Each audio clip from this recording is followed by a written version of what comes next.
We're moments away, guys. We're just wrangling a couple of things, including bits of paper.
Judges, if you need bits of paper for exclusions.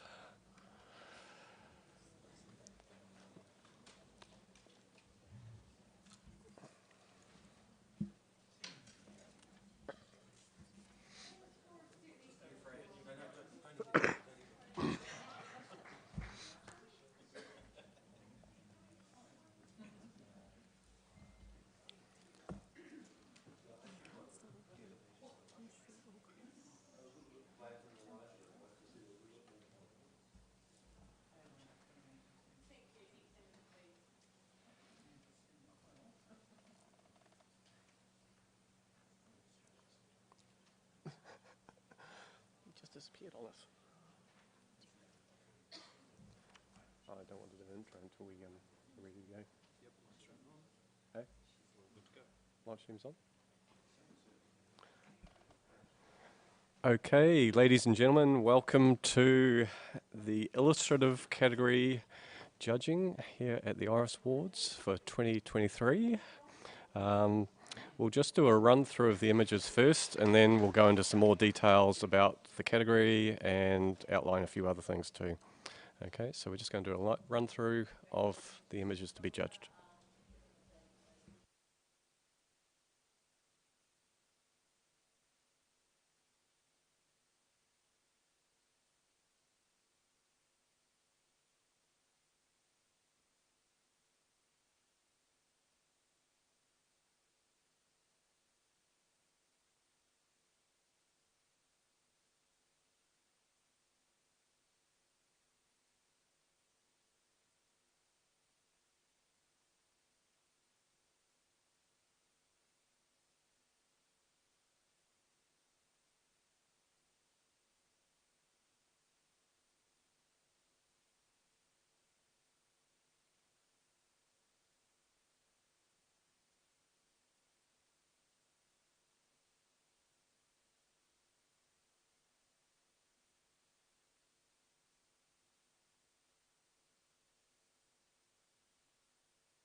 Okay, we're just getting our judges to hand in their exclusions, and so while they are doing that,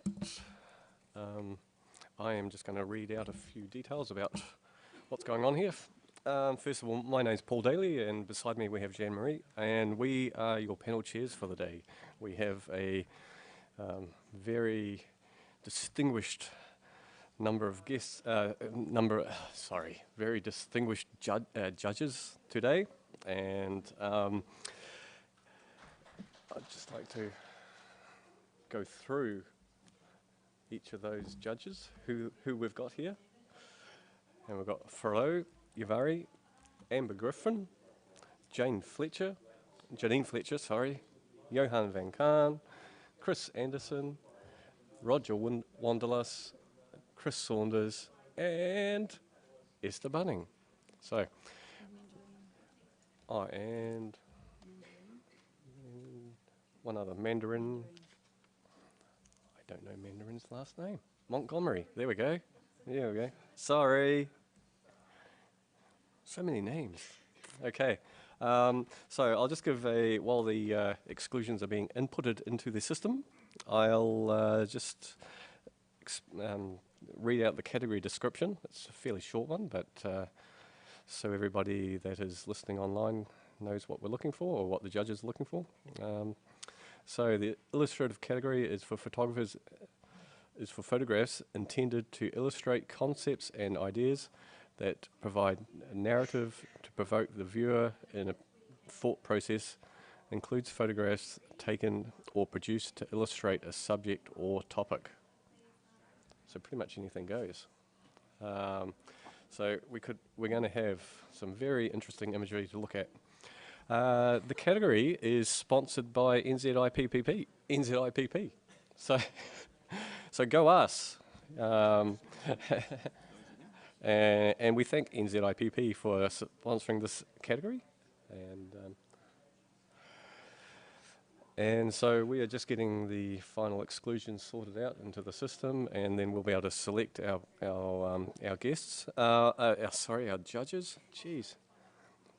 And so just whilst can we have, or make sure that everybody that's in the room has their cell phones either turned off or at the very least on vibrate, so we don't get interrupted during the... Okay. All right. And we do have a starting lineup for judges. Okay. So we've got 3 Chris or Christophers in the room today. So Chris Anderson, Johan van Kaan, Janine Fletcher, Amber Griffin, and Fredo. Okay. Now, anything else I've missed? Oh, yes, I need to welcome everybody. Thank you for coming, including those that are online and listening and watching. You're in for a treat. Okay, and just wait for our judges to log themselves in. And once they're all logged in, we can look at getting ready. Now, our print handlers, etc., out in the back. Are we all ready? Big thumbs up. We'll thank them at the end as well, but thank them. We're thanking them as well now, just for all their hard work. And so, if everybody's ready, let's have the first print.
Okay, we've got a score of 76, which is a bronze award. Okay, we've got fairly tight scoring across the numbers there. Can I get a comment from one of the judges to the author of the photography? Yeah, Chris? I really love the colors that have been shown to us here. Like the texture in the outer egg is great, and in the inner egg is great too. I can't quite put my finger on the story, and that's okay. I think one thing that would elevate it for me is the branches or the things that are making the nest are kind of overlaid as a partially translucent texture, which to me I found a bit visually confusing, so that would have brought this up. Okay, great. Thanks for that feedback. Can we have the next print, please?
Okay, we have a score. We have an initial score of 84. Yes, Johan, you need to challenge this. I'm in. Right. I gave this a 94. It's only 10 different. It's not much. Our house. This is our home. This is our place. And this is my family. And this is where we live, surrounded by all this industry things, all these industrial things, and then a tree, family tree. And these are all the members of my family. And there's this crazy guy who wants to be a pylon on the end. And it's just such a disharmonious story. There's this beauty of the rhythm of the people as they go through. They lead in from the person being swung from the outside into the inside, turns into a jumping, rolling person. And it just flows through with this wonderful, generous flow. And then there's this person who's actually embracing the wind pole and saying, this is my thing, this is where I live, this is where it is. So much strength and so much simplicity. I gave it a 94. Yeah, I ask you guys to keep trying. Okay, Amber, what do you think? So, sorry, Johan, but I was down on 77. I read this a little differently. I saw a story of energy and sustainable energy leading into our lives and into our homes, and I get that story from it really nicely. But the thing that held me down in the bronze range was just the compositional elements of this image. I feel like they just don't quite balance very well, and I need some convincing to come up higher than bronze. Chris, you were in the higher end of things. Yep, I'm on 86, so I had this in silver distinction. I kind of read a combination of your two narratives, so that this is, the earth is the house that we live in, and there's so much, oh no, wind power is bad from certain portions of the community, and it's like, well, it can't be that bad. Everyone's having a good time in this, right? You know, like there's people and families and going about their business, doing what they do without worrying about this big thing that is actually fine. From a compositional point of view, once you've made the choice to put that house point of the ceiling in there, you kind of have to put the wind turbine in the middle-ish. And then I guess I kind of enjoy that no particular family is elevated over any other. This is about community, and then all your narrative around sustainability in our home comes into it. So I'm on 86. I'm actually pretty comfortable with that. So I'm waiting for Johan's silver tongue to do its work. Gold tongue. Any other comments from, Fro? Yeah, I really enjoyed the creative presentation of family or community. I'm a bit like Chris. I give it 83. I'm sitting comfortable. And things hold me back to not coming up. The treatment of every single element. We have some details on wind power, on some of the elements, little ones, the electricity power, but we have like a very strong black shapes of tree and a ground, and there is no details there. So if it's like all the treatment has some bit of like cohesive and details to it, I definitely could come to higher score. Okay, looks like it might be back to you, Johan. Right. Each end of the, let's call it a small hillock, is fenced. So they're contained within that, also within the frame, obviously, of the house structure. The power lines have a repeated faded image in the background, which adds an element of presence and not dominance yet, but it's there. In some communities, those big wind turbines are actually a disturbance and are fretted about. Here you've got, let's call it a community, that is embracing its presence and still acknowledging it that it's there, but they still have trees. So not at the expense of anything else. They're there as a community together in a house held in with such strong physical features. I've given it a 94. Even a shiny big silver would be nice. Okay, judges, please rescore.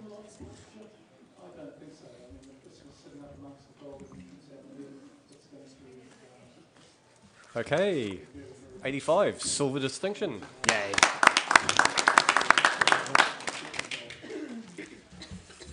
I'm sure the photographer will be very happy with that little conversation. Okay, thank you, judges, for that. And can we have the next print, please?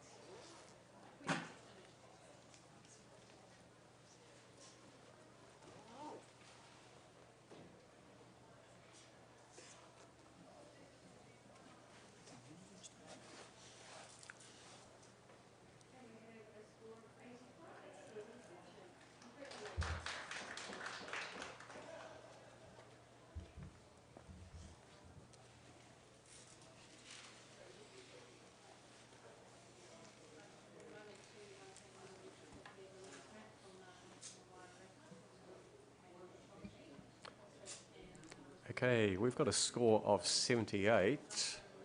We all have it, Fredo? Yeah, you'd like to challenge? Yeah, I do love to challenge because I believe that definitely this print sits in a silver range because of, there's a story behind that. It's like the heart of the earth is actually bleeding. There's a line here for me is like a scar, and the whole color is so muted. I wish that a scar has a more like a very sharp, saturated red color that supported my story even more, because it's still there. It's a scar on earth. And at the same time is a kind of like a very subtle, abstract feeling of earth as well. So for those, I believe that it sits in silver, and I'd love to hear you guys as well. Okay, everybody's clustered together. So, Janine?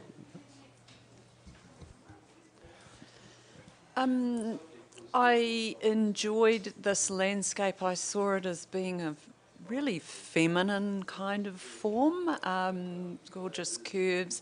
I just didn't quite know what to do with the red line, and maybe a scar is a good explanation. I'm on 78, and I'm just listening for stories and narrative about this landscape.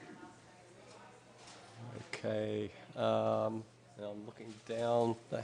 As I said, everybody else is clustered together. Amber, have you got any thoughts? I was also on 78. I really enjoy this piece for the abstract artwork that it is, but I'm struggling to find any other narrative or meaning beyond that. Okay, Fro, it might be back to you. It's hard.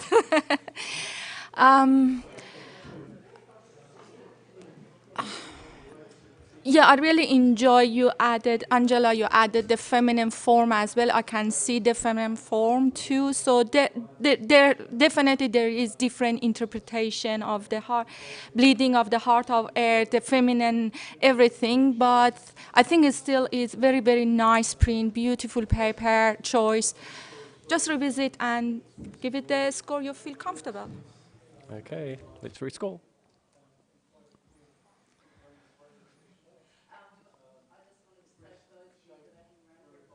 Okay, good conversation. So it remains on 78, a good strong bronze. So I'm sure the photographer will be pleased with all the feedback. Okay.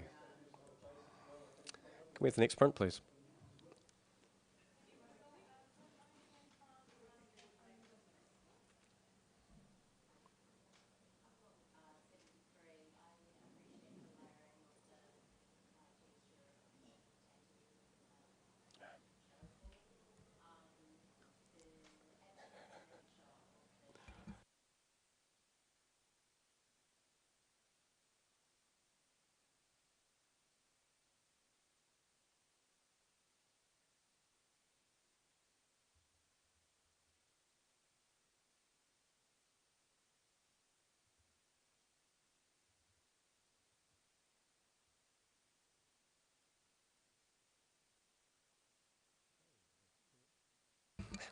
We got a score of 71, professional standard, and just looking along the line for, Janine,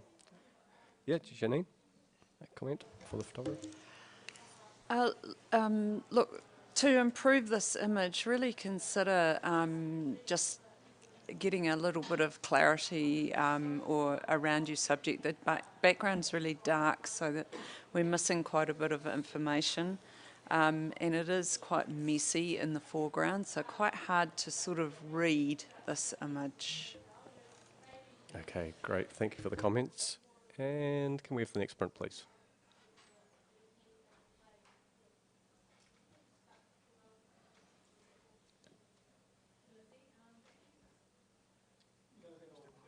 Okay. Can we... Christopher, Ian? Christopher? Christopher? Christopher? Can you step up, please?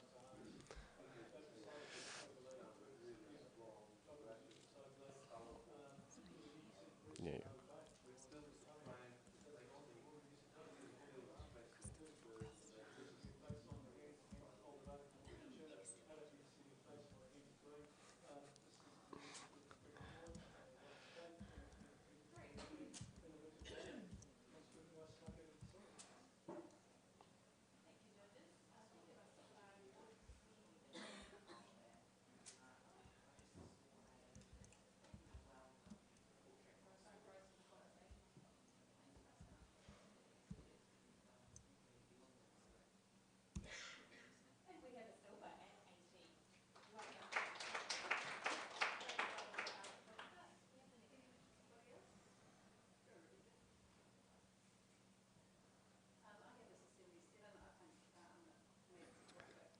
Okay, we got a score of 77, which is a bronze award. And Amber, you'd like to challenge this? I would like to challenge this. I was on 83. I think that this is a beautiful piece of art. I'm not sure what the subject is, but my interpretation of it is just a comment on a comparison between organic and man-made objects.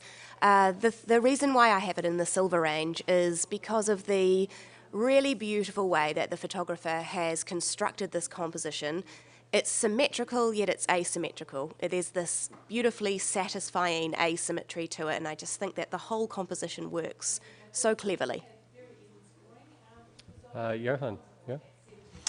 Yeah, I gave this a 78, and I think it's worthy of a bronze. Unfortunately, I felt there was an error in the reflection in that the top left-hand image should be flipped over the other way so that it actually reflects the shape of the rock rather than the way it is, whereas in the other side there is a reflection of the shape of the rocks in the architectural form. So I felt that was an unfortunate error in the presentation. Christopher, you're down the other end of things. Have you got anything to like to add? No? Okay. Any other thoughts from anybody? No? It looks like it's back to you, Amber. Johan, I do see what you mean. However, I think that the beauty in this is the imperfections in the symmetry. None of the symmetry is actually perfect, and I think that that is echoed in that horizontal symmetry as well. I firmly believe that this sits in silver, and I would like you to all consider coming up. Okay, judges, please rescore.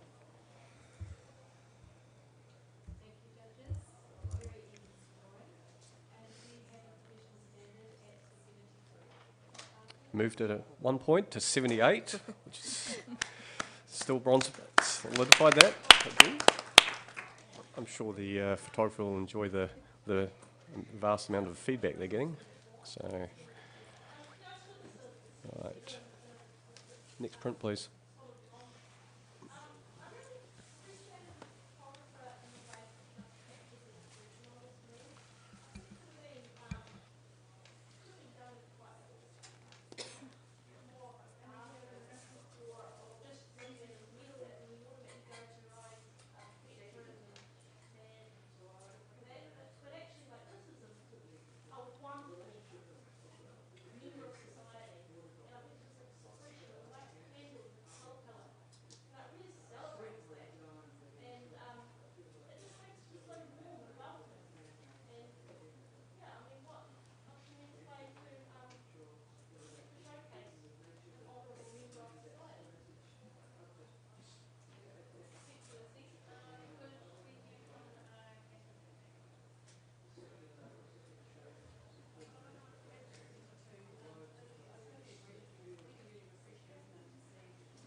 Rightio.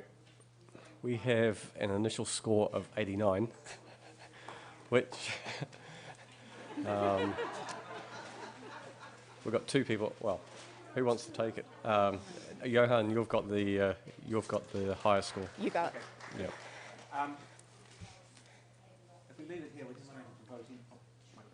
If we leave it here, we're just going to have to re-vote anyway. So let's do it with purpose. I've given this a 93. What a wonderful illustration.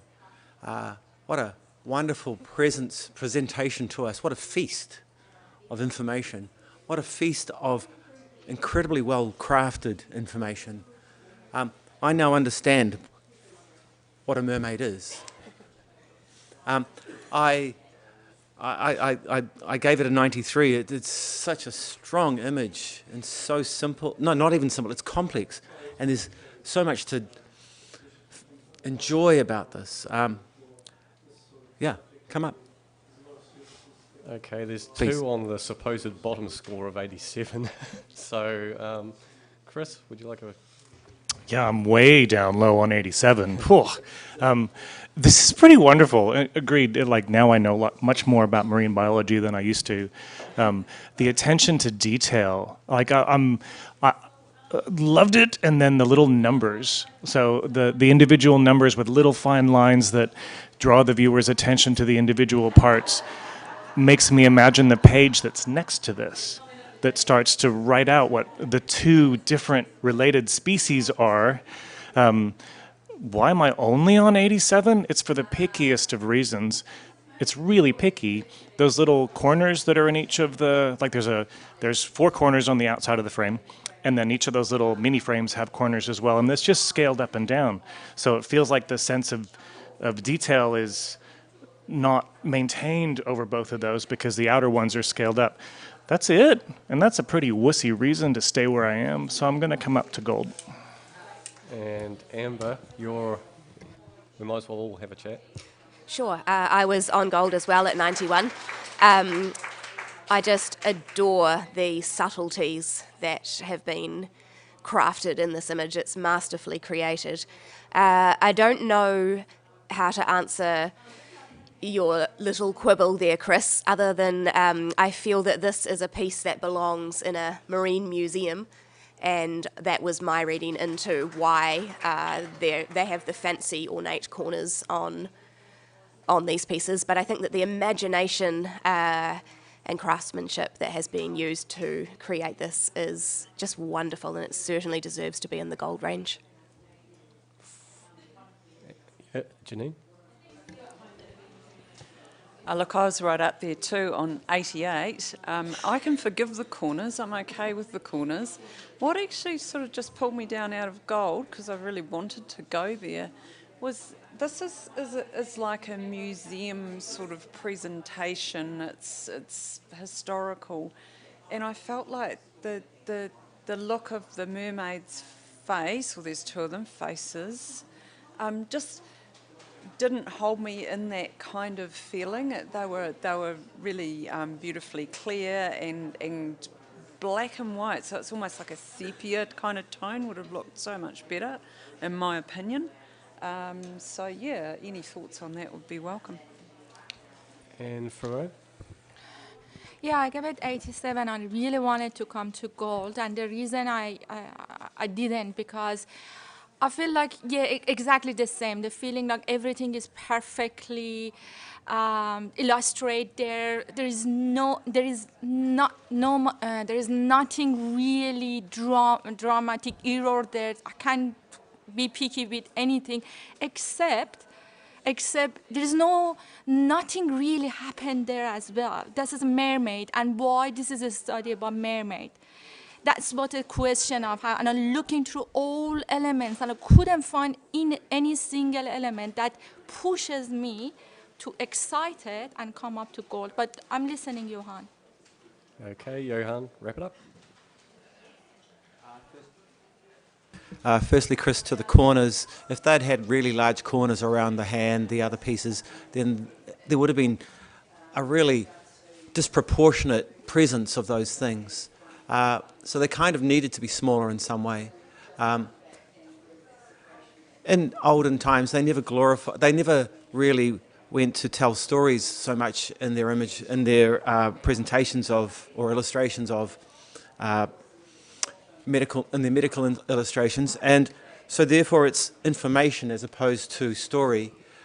However, the deathly grey of the mermaid sort of tells a story, and calm and still beautiful in death is what I see. Yeah, I gave it a 93. I know what you want to do. Okay, judges, please hold on. Sorry, I got interrupted. That's the excuse I'm using. Okay, stand by. You should be able to go.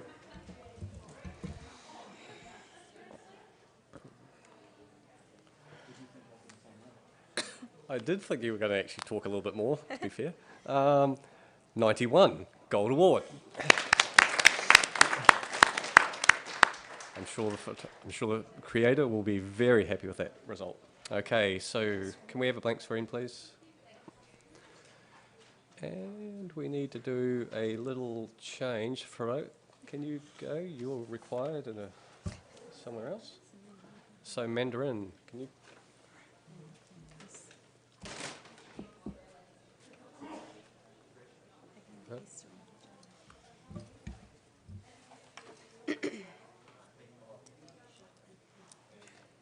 Right, and Amber, can you have to go too. So can we have Esther on, please?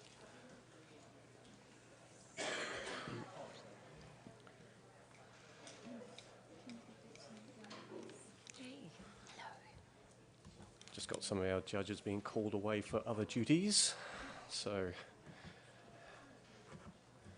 okay, everybody's logged in, ready to go.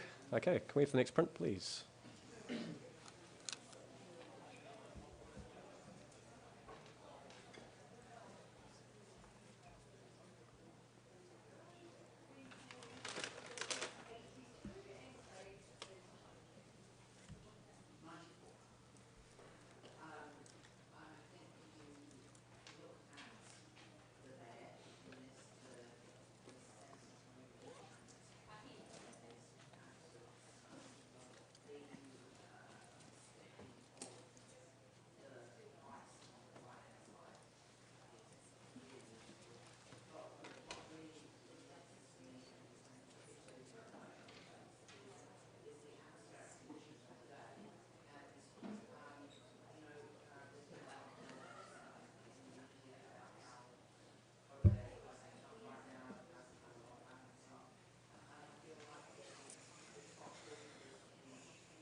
Okay, we have a score of 80, silver award.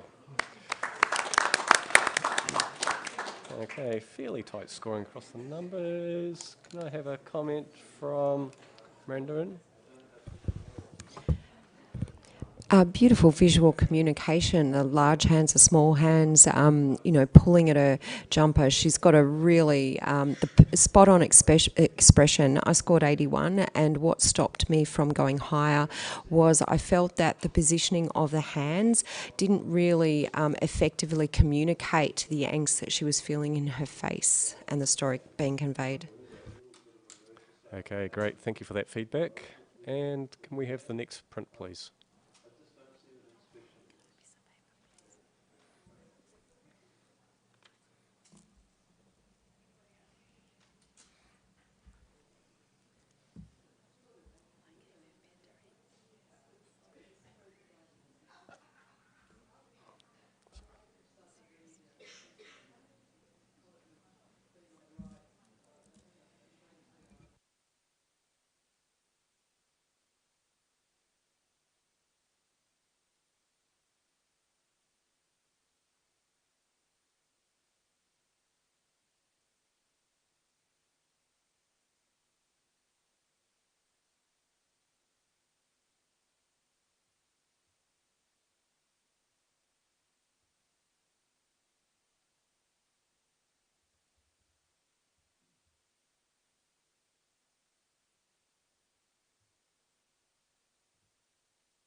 Okay, we've got a score of 77.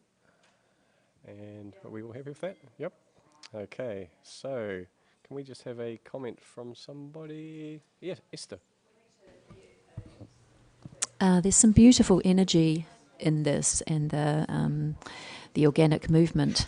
I think that the lack of definition in the segmentation, it just isn't clear as to why it's there. Okay, great. Thank you for the comments. And next print, please. Next print, please.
Okay, we've got a score of 77, which is a bronze award.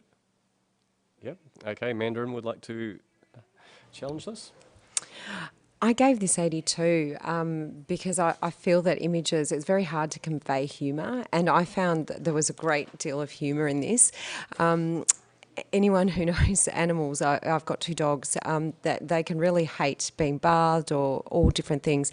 The look on this animal's face at what is going on to him, I'm not sure if he's smiling or he's gritting his teeth and going, get me out of here, but he's tied up, he can't move, or she, they, and I think it's just really cool and quirky, and technically I think it's quite solid as well, and I do like the panoramic format. Chris, your thoughts at the other end of the scale? Yep, so I'm on 73. So I had this in high professional practice, and I think it's that central animal looking at the camera, making that face, that to me puts it there. Like, that's the hero. And I was looking for more at that point. So I kind of wanted something else to tie it together, something about, in this category, I want to know why there's one animal out in the field that's a different color.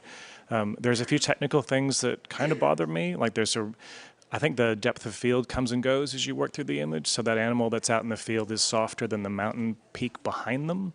And right in the foreground, it goes a little bit soft. So I'm kind of fighting with wanting to enjoy it just as a piece of art, and then the technical and reaching for story. So I'm curious to see what everyone else thinks to help me go higher. Okay, the other 3 are fairly close together. Any comments from, yeah, Janine?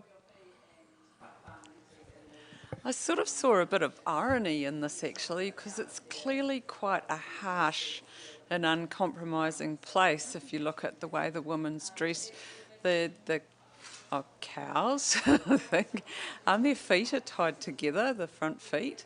But then it's this really sort of quite cheerful colour palette and kind of almost humorous. So I gave it 78 for those reasons, but I am listening. Okay, any other thoughts? No? Looks like it's back to you, Mandarin. Great comments and taking on board. There are some technical issues, definitely. With that animal in the background, I see that one as an innocent, or as a bystander looking at what's going on in front of it and going, well, I'm lucky I'm not there.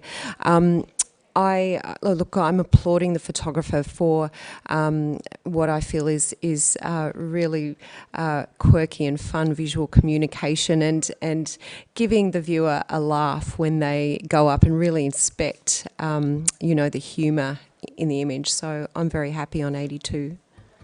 Okay, judges, please rescore.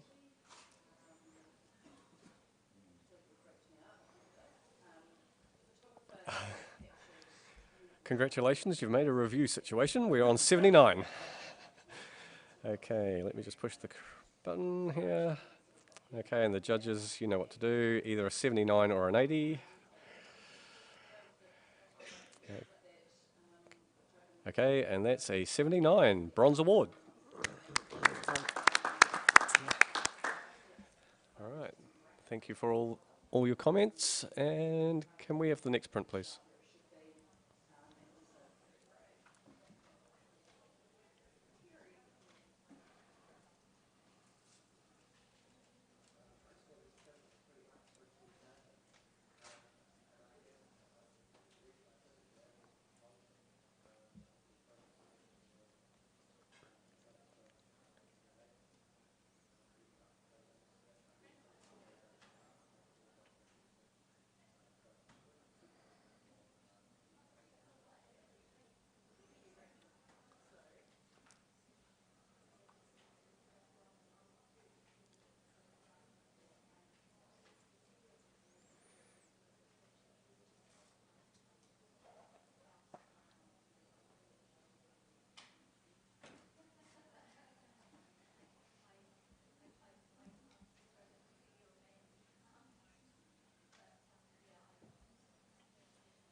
Okay, we've got a score of 83, which is a silver award.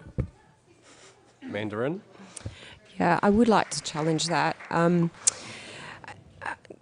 Where do I start? The paper choice is Score. oh, Yep. 92. Thank you. Thank you. Gold. The paper choice is exquisite. When you go up close, actually all the little the rocks or the sand, it really pops out in 3 dimensions. It looks almost like there's the footprint of God down the lower left. The sweeping shadow that comes up from the lower left and up over those islands and up through the top right of the image is just so gorgeous. And the colour palette and the printing, technically it is beautiful.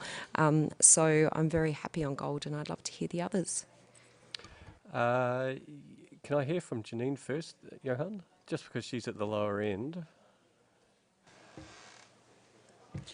Look, I found this a pleasing landscape. And as far as landscapes go, we have seen quite a bit of this sort of work. I did observe, it sort of reminded me a bit of a map showing islands where you can see the depth of the sea and this sort of thing. But beyond that, I didn't really get any sort of deeper meaning or feeling for it. I'm happy with it in silver. Okay, Johan. Yep. I gave it an 83, and I could possibly be talked up. I love the Picasso-esque face and womanly figure that sits there and stares at you defiantly. And along with all those beautiful colours and everything else that everything loves. Chris. I gave it 83, yeah. Cool. But I'll cover. Chris, you had some thoughts? I'm on 82, which it's sitting really firmly in silver for me. As a landscape piece, tons to love. The palette's beautiful, the blues and greens, and it is exquisitely printed, and the paper's really smart. For me, it kind of looked like both islands, like the actual scale that it is. Some of those black, I don't know what those black structures are, but they could be fish bones. Like if you zoomed way in, they could be like fish that were in imagine this was a landscape that was shot from like half a meter above some rocks, and those are fish bones. That's kind of the thing that pushed me up into silver. And I'm pretty happy there, I think. Okay, anything else to add? No? Okay, back to you, Mandarin. I think with any sort of aerial landscape, there's a lot of fatigue that can come about from looking at them. But I think taking them in their own merit, as if I've never seen an aerial landscape before, I absolutely think this is so technically perfect. The soft azure blue dancing against all the teal greens, the emerald greens. And as Chris said, there's little elements, little cookies in there that you can read in and just absorb yourself, just get lost in this stunning landscape. I'm not sure if it needs to have a story or a meaning, but the longer you sit with it, the more calm you get. Just even looking at the little waves up the top left, it is just so exquisitely presented to us. So I'm very happy on gold, and I'd love to see a few extra points if possible, please. Okay, judges, please rescore. Okay, you've talked it up to a silver distinction, 86. Okay, nice conversation, people. And all right, can we have the next print, please?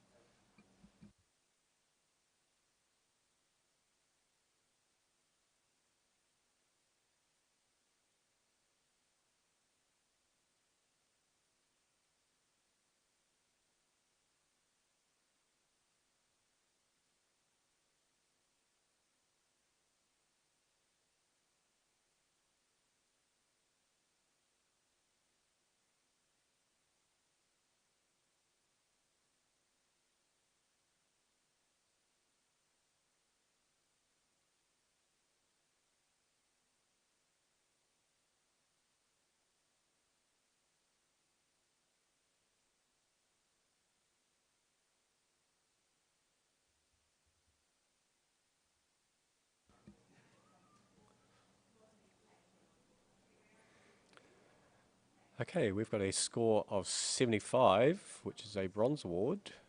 Are we all happy with that? Yep. Okay. All right. So, can we have a comment from somebody? Chris? I think this is a communicating a feeling of angst and sadness, and the pose is really well chosen for this.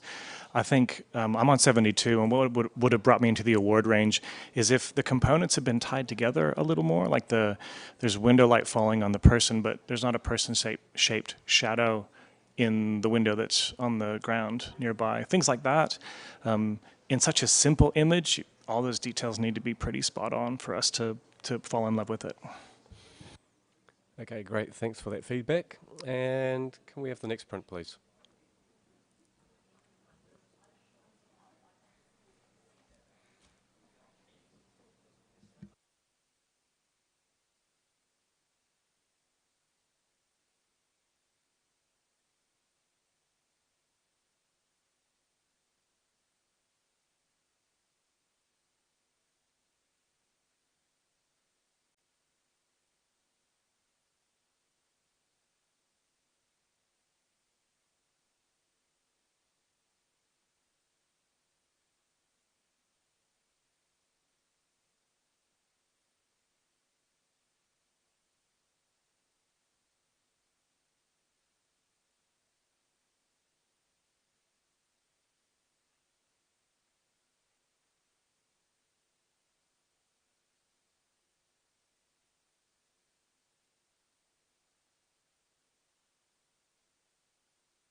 Okay.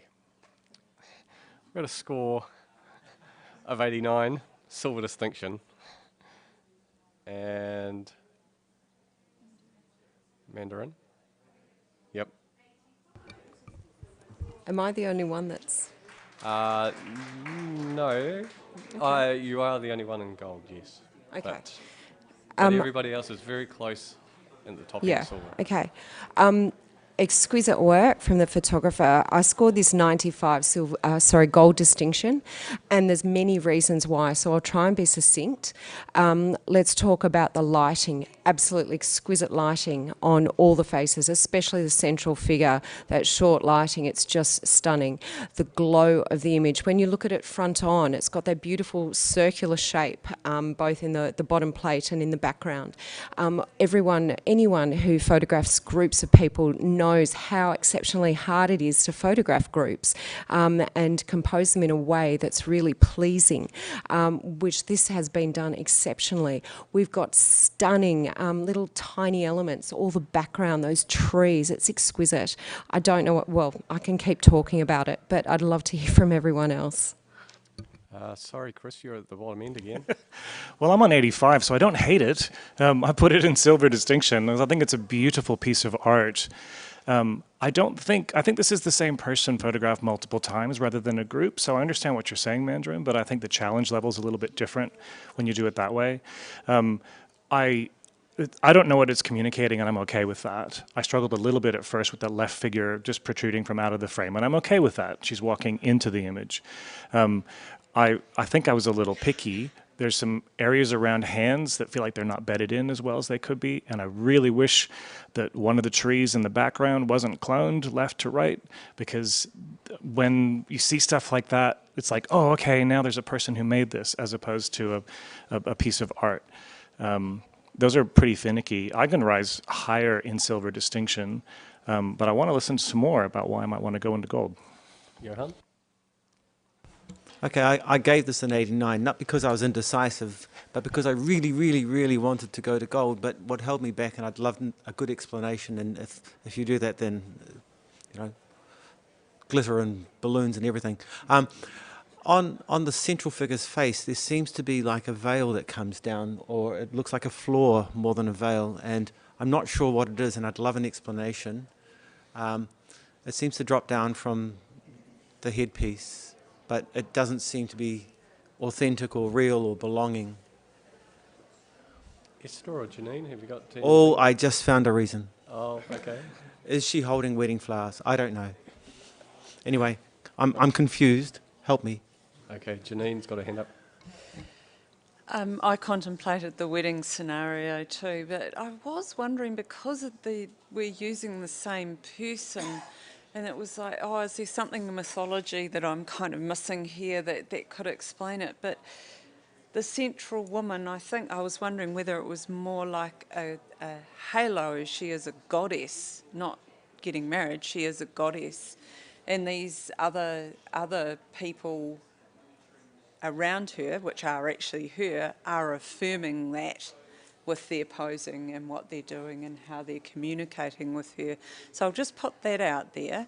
I'm on 88, and it wouldn't take much convincing to go to gold for me. Esther, I mean, we are talking gold. I gave this a silver distinction at 86. Look, I love it for all the reasons that Mandarin has pointed out, and I guess the only thing that sort of stopped me going higher was I would love to see just a little bit more of an emotive quality in the image, to be honest. Okay, Mandarin, back to you. Thank you so much, Chris. When I get really excited about an image, sometimes I know what I want to say, but it doesn't quite come out the way I want to say it. And yeah, okay, we know it's one person, but even though, as you said, it is a different challenge, it's still, even if you have one person, you're still trying to put them into the right shapes and the right positions, and it's not an easy thing to do. So what we've got here is something that's worked out so perfectly. The styling in her clothes as well, that cloth is just exquisite. What is the story? Well, perhaps we need to look at it longer to work it out. Is she a bride? Is it, you know, the days of the week, the seasons of the year? What is she trying to tell us? It probably takes longer to investigate, but I even see an infinity circle, if I can just go up and show.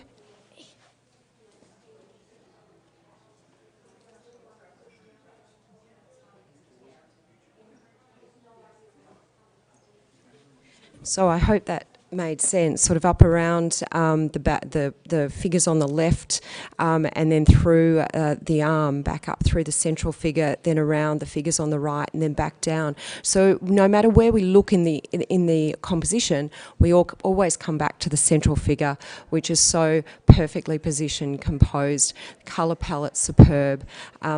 I'm very comfortable on gold distinction, and I'd love to see it at least come up to a gold, if possible. Okay, judges, please rescore.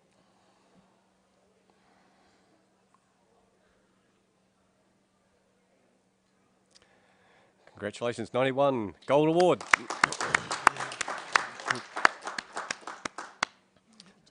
Okay, good conversations there, people. Can we just have a blank screen? We're just going to have a judge change. Okay, Chris Saunders coming in, and Esther, you can take a break. And Chris Anderson, you can have a break. And Roger, you come in.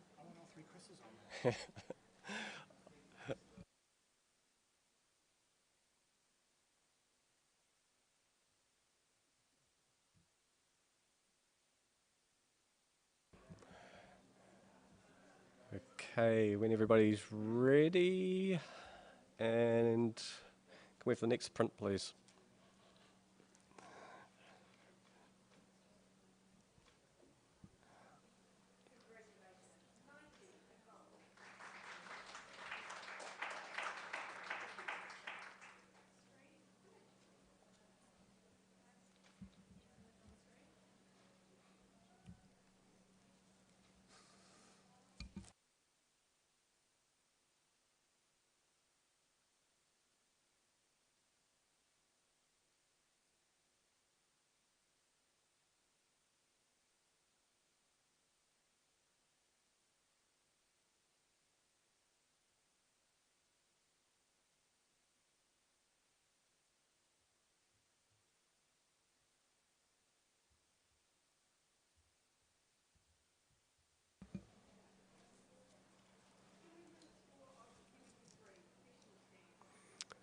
Okay, we got a score of 77, which is a bronze award.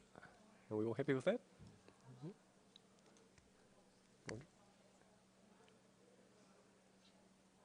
Yep. Okay.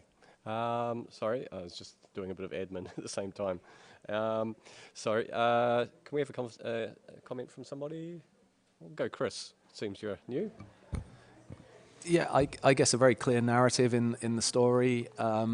I think the thing that was letting this, holding this back for me was around the some of the steam and the clouds coming out of the plant just wasn't quite blending in with the buildings and the clouds in the background. So I think a bit of rework on that, and you could push it up through the scoring range.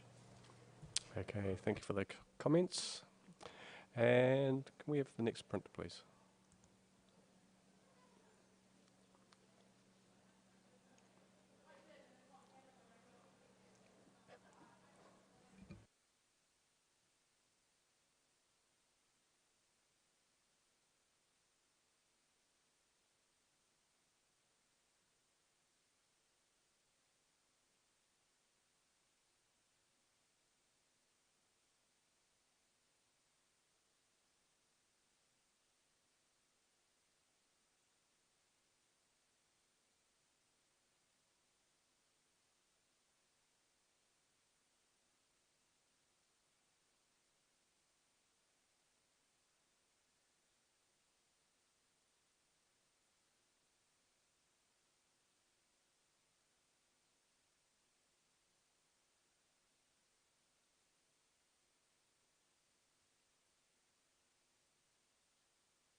Okay, we've got a score of 80, which is a silver award.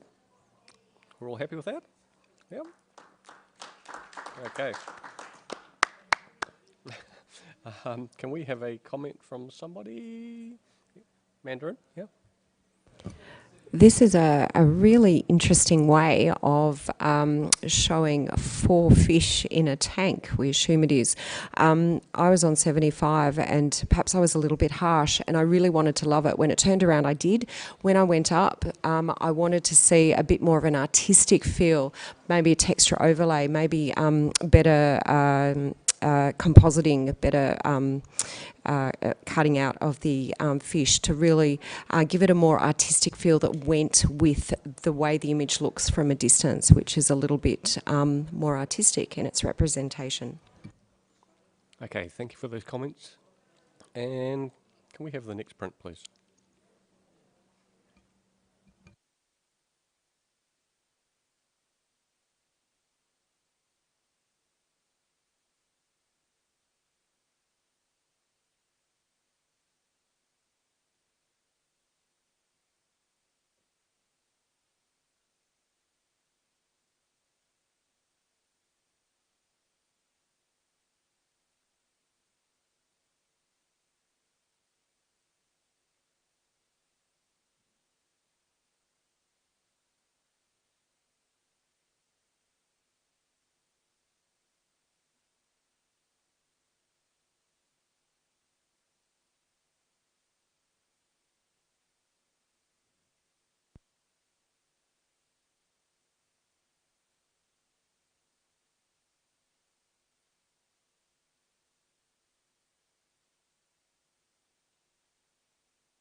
Okay, we've got an initial score of 79, and we've got a couple of people that possible challenge. Sorry, yeah, Janine, yep, you've got the higher score. I rewarded the photographer for the strong narrative of people leaking their rubbish into the pure environment, and wrecking our waterways, and she looks like butter wouldn't melt in her mouth. And so, yes, I was definitely going there. It's technically well executed. And at first glance, I must admit, she looked a bit like a snail, and I was kind of like, oh, this is all about snails. But no, I sort of got drawn in and had a closer look on that basis. So, yeah, I'm on 83, so it's not a massive leap. We're in a review situation anyway, so I'd ask that the judges have a closer look. Okay, the bottom end is split by 1 vote, or 1 point. So, Johan? I gave this 78, and I'm happy to do the tie-break thing. I'm quite happy to bring it up to a silver. I felt that her face was possibly even just a little bit too bright and too illuminated for the environment that we've been given in the foreground. That's the source of that light. And maybe that's the wrong reason to bring it down. Perhaps I was looking for something more interesting in the reflection as well. But yeah, very strong message too at the same time. So happy to come up from that. Roger, you're also in the 80s. Look, I scored it an 81, really, because I saw the same narrative that Janine saw. I'm a bit confused, though, still, so I'm hoping Janine can help me solidify that score. I'm just confused why a girl in a white dress is the sort of symbol of the carrier for rubbish, and then she's holding out leaves when I thought I'd expected to have Coke cans or McDonald's wrappers or something, but maybe that's too obvious. So I'm just trying to ask for some resolution in the choice of elements in the scenes to fit it in with the narrative, in the hope that I can come higher. Right. Not really. Okay. Oh, come on. I don't want to get told off. Janine, back to you. Look, I think, Roger, to address that and perhaps the light on the face as well, she is perfect outwardly to the outside world. She has not put a foot wrong, and she is perfect. But in the background, it's not so good, and she's actually not looking after the planet. And destroying the world in which she lives. So it's kind of, you know, the first impressions are not always the right impressions, and that's how I'm reading this. I'm on 83. Please consider coming up to silver with me. Okay.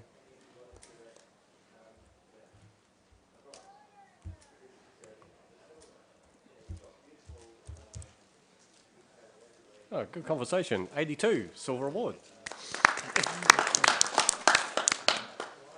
Everybody agreed with you, so well done. All right. Okay, yes, we need to blank screen. Sorry, we need to do a little bit of a judge swapping around. We've got a few exclusions that we're jumping between. Okay. So, Chris with a K, in for Johan. And Christopher Ian for Christopher, for Chris.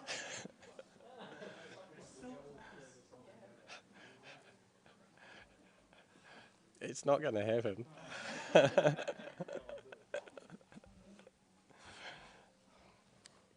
Just for those that are wondering what's going on, Chris Anderson wants all 3 Chris's on at the same time, just to make things really interesting to me.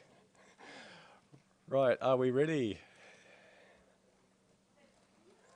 Okay, yep, looks like we're good to go. Can we have the next print, please?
hate to do it, but we're going to have to call time, judges, and get those scores in.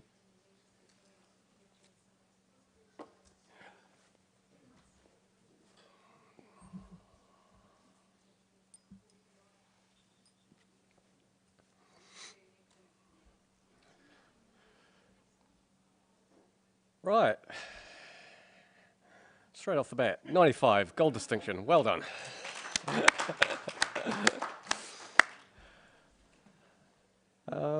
So, yeah, I think we do need a little bit of a comment or a conversation. What's that? Yeah, I'm just looking. There were so many of them. Christopher. Yeah?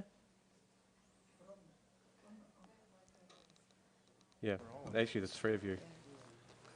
I only scored this 96. Yeah. Surely they're the average, all right.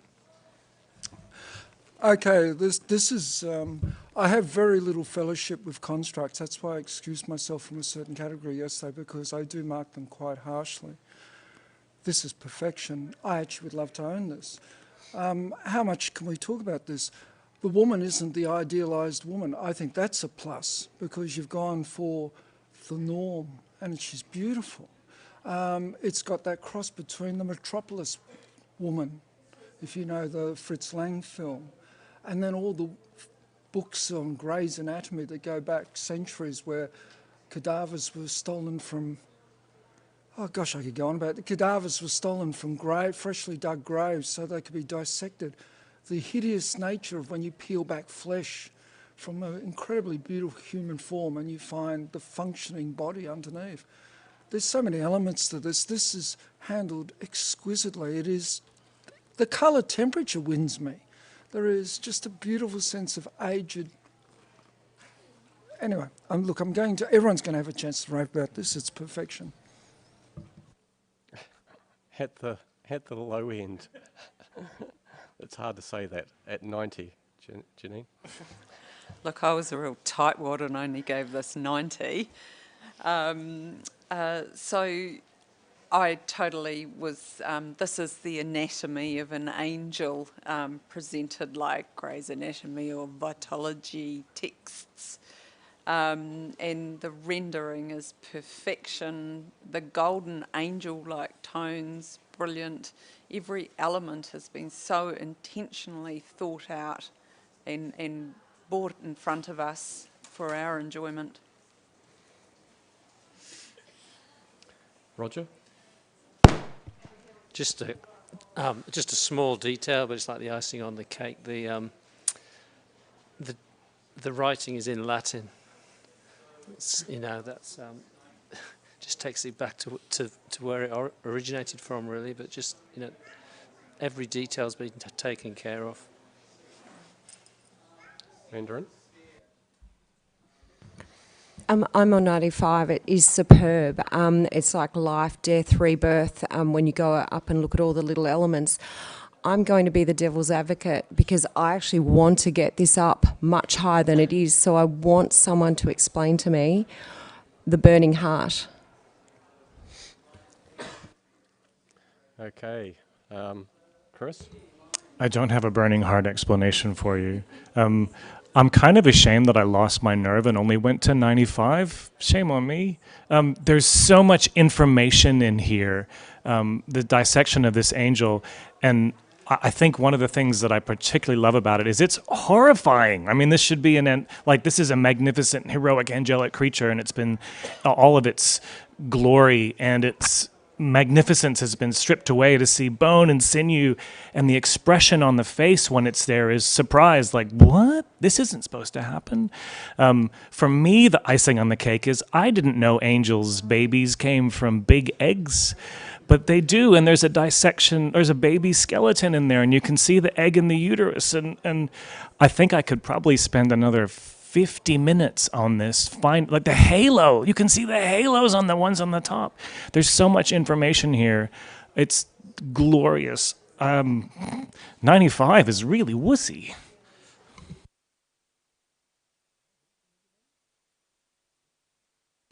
The burning heart isn't a reference between heaven and hell, is it? heaven and hell, angels from heaven. I don't know, but you know, it's a sort of reference to what angels represent, the forces of good versus evil. Okay. So that's everybody. Did everybody have a chat? Hey, no. Well, you can actually. You actually technically have to score it. Chris. Yeah, because he's challenged it. Hold on a sec. Chris, you need to. You can actually have a wrap up. One of the most amazing faults of virtually every construct is that they forget they're dealing in portraiture and they don't get into the mind of their subject. And they need their subjects to act on a level which is not just standing beside little brother. They need them to think of what they're doing. The expression on this woman's eyes is so expressive. I really think it's a masterclass in, well, basically treating your subject to what you want to do eventually. So she's got a sense of horror in her eyes.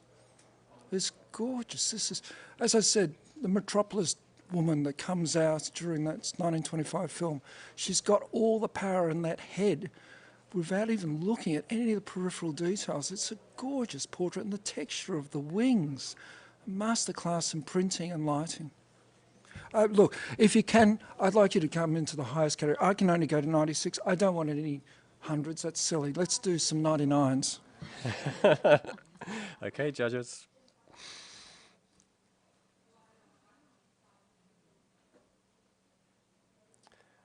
$98.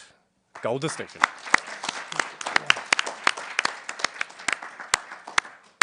Okay, I'm sure the author will be very happy with that. And speaking of wanting to own it,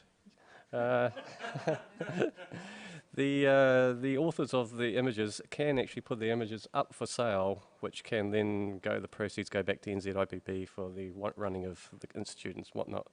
So, you know, that might be a possibility. We don't know. But anyway, that's great. So everybody take a deep breath, and we just need to choose it. Yep. Okay, can we have the next print, please?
Okay, we've got a score of 84, which is a silver award. Yep, Christopher would like to challenge that. One of the advantages of being on your knees and looking at this is all of a sudden the paper stock starts to do something crazy. I'd love to know what the paper stock is. There's speckles in it. It's 3D. Like the orange elements lift off the page and allow the blue to float underneath them. It's brilliant. I really did just scrape it into the gold because I was overwhelmed by that effect alone. The subject matter is beautiful too, but I just think this is amazing technique to paper combination. It's beautiful. Well, let's say it should be at least silver distinction. Come on. Okay, everybody. Roger, you're down the other end of the scoring. Yeah, I scored it an 81. There's a lot of aerials. I found the composition flowing. A good a sense of movement, but a calm movement, an overall sense of calmness and lightness, if you like. What held it back for me really was just the lack of a hook, something to take it beyond those elements, really. And the other area that bothered me was the area sort of where all the flowing leads to, which is in that middle right-hand corner. Well, middle corner is a slightly unresolved area of water that's almost smudgy in nature, and that just jarred with everything else, which was quite clear. So I was comfortable with it sitting as a silver. Any thoughts from the middle scores? They all clumped together. No extra thoughts? I had the same idea as Roger, but actually over on the left-hand side, although I'm sure it's pin sharp, that just the way it's resolved, it just looks a little bit fuzzy, as you sort of suggested on the right-hand side. So there's just something that's not quite there for me. I scored at 82 though. Okay. Looks like it might be back to you, Christopher. What I saw was the human hand on the left and the crab fingers, or whatever you want to call them.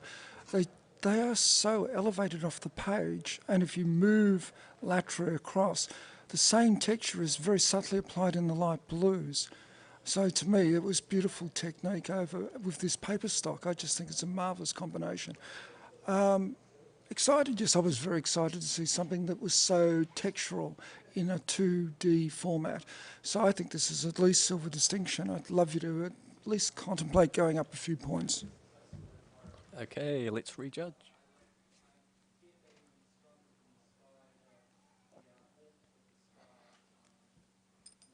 A good conversation. Remains at 84, silver award. Lots of good feedback for the photographer. Okay, thank you for that. Now, just one moment. Okay, yep.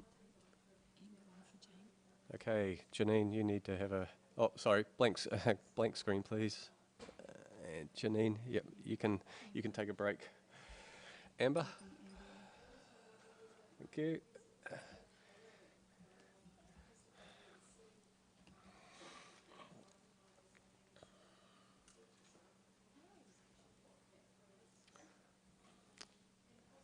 Rightio, everybody's ready to go. And can we have the next print, please?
Okay, we've got a silver award at 80.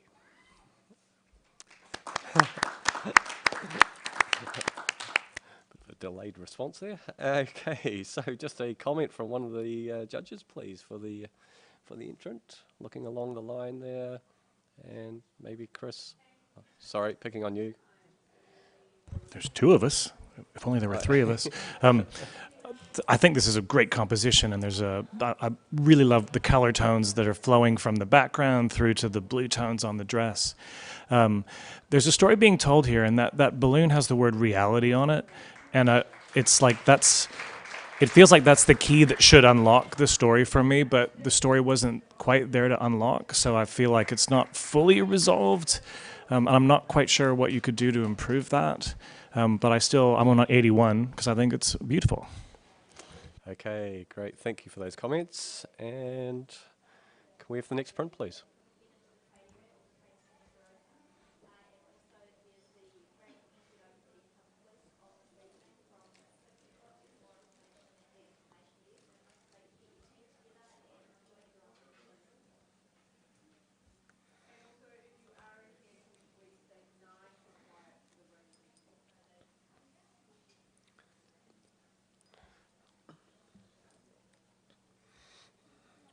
Don't forget, if you're in the audience and you want to, reward your favourite judge, you can vote for them in the Ian Poole Award. The voting forms, etc., are out at the main desk. And so if you think a judge has done particularly well, given good feedback, and scored your particular print just nicely, then you might want to reward them with a vote.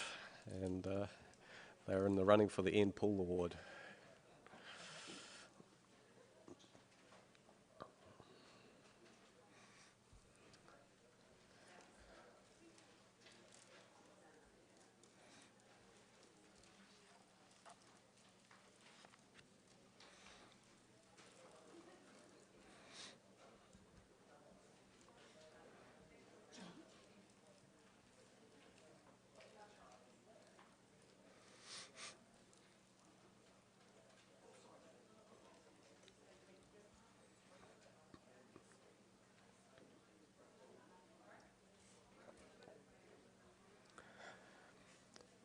Okay, we got a score of 79, which is a bronze award, and got a couple of people that would like. Yeah. Okay, Roger, away you go. I enjoy the sort of slight unusualness of this, the detail and the stories within stories. Really, not sure I get the whole story, but obviously there's some sort of karate troupe there, and they do it. One guy's leaning over, some are sitting down, some are doing their karate moves. And then there's a whole bunch of them. I'm not quite sure what they're holding at this little guy who's sitting on the desk. So I really enjoy the human element of it. There's a sense of humour in amongst it. It's one of those scenes that perhaps you might have overlooked, and the compositionally it works. It's the leading lines into where things are going. The balance of warm and cooler works, and I think it's quite beautifully printed as well. So I think it's worthy of a silver. I'm not asking for much more. Chris, some thoughts? I'm on 77, and I put this into the bronze award range. I see this as an assessment is about to happen. So these are teams of 5 that are gathered. There's desks for judges who'll be watching, much like we're doing now. And those teams, it's a stage, and you can see those boxes on the left where all the sound equipment's meant to be, and they're holding a sign that's for the judges to read. It's not for us because we're behind the scenes. That character off on the left that's about to leap over the rail looks a bit dangerous. To me, that's the fun cookie in it.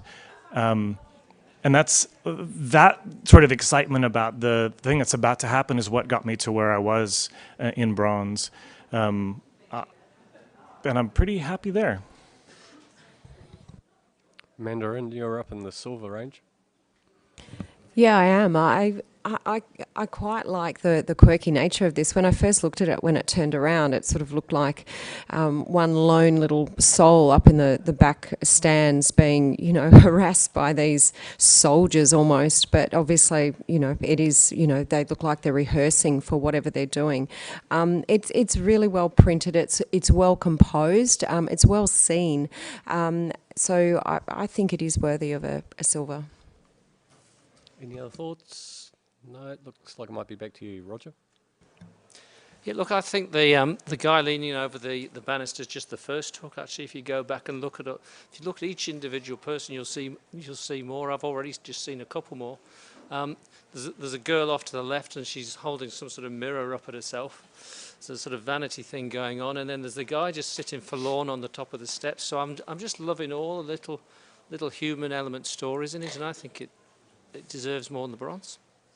Okay, judges, please rescore.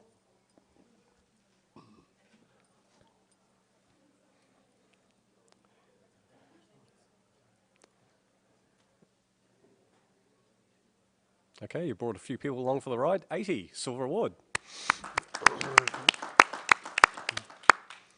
Okay, lovely. And can we have the next print, please?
Right, we've got a score of 80, which is a silver award.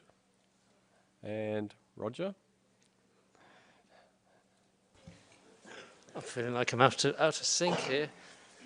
This says sushi to me. Score, please. I gave it a 90. I gave it a 90 because it just seemed to be simple, graphic, and I wished I'd thought of it myself. Really, I love the. I'd never looked at a soy sauce bottle and seen a fish, and there it is. And it's got a simple graphic nature. I think it's a simple idea. It's a strong image. I love the way the fish is sort of blowing bubbles to start with, and then it's graduating into the big sushi bottle. I think it's a strong piece of visual communication, so I urge you all to have a debate about it. Two of you down at the bottom end, Christopher or Mandarin.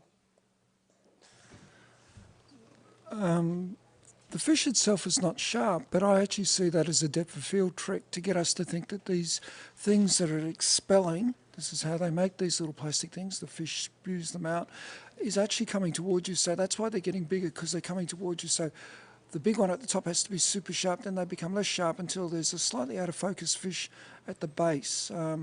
But I just thought it was a one-trick pony. That's the only reason I stated 75, because it's a technique and it's been executed beautifully. Okay. Oh. Yeah. Okay. Go. I scored at 75 also. I think it's a very intriguing idea, a way to present what you have. What I found, though, was there is a disconnect between the treatment of the fish and those little soy sauce bottles. They're lit quite differently. The fish is quite flat. It's a bit soft. So even if the soy sauce little packages had have been monochromatic, I feel that it would have been a more artistic image and I would have scored higher. Amber? Sorry, just quickly. I just wanted to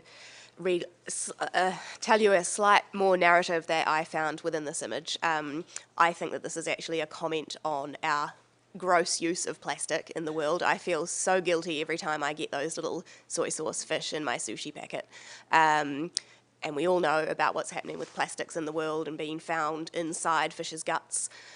So for the narrative, I awarded this an 83. I think it does deserve a solid silver. But for those technical elements, I couldn't join you at 90. Okay, Roger, back to you. Yep, good discussion, guys. Thank you for all your comments. Look, I'm going with my gut instinct on my first emotional response here, which was that this is a strong piece of graphics, sort of almost sort of Campbell's soup tin type of art, if you like. I can explain away the fish with theories. The fish could be, underwater, you lose the colour, so that might be one explanation. More likely, though, is Amber's touching on it, is the emphasis from the photographer is on the plastic, and it's on the sushi bottle. And the final thing, I suppose, is that the sushi on our fish, as we take it as humans, is usually dead, and therefore one way of depicting that might be to make it monochromatic and less focused. So look, I just urge you all to come up and reward the creativity in this image. Okay, judges, please rescore.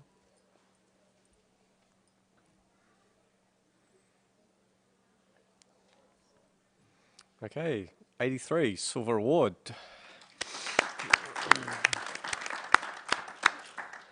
Good conversation and interpretation of the image. That's great to hear. And we're going to do a quick judge change. So can we just have a blank screen, please? Photo. For Mandarin. Mandarin, you can take a break.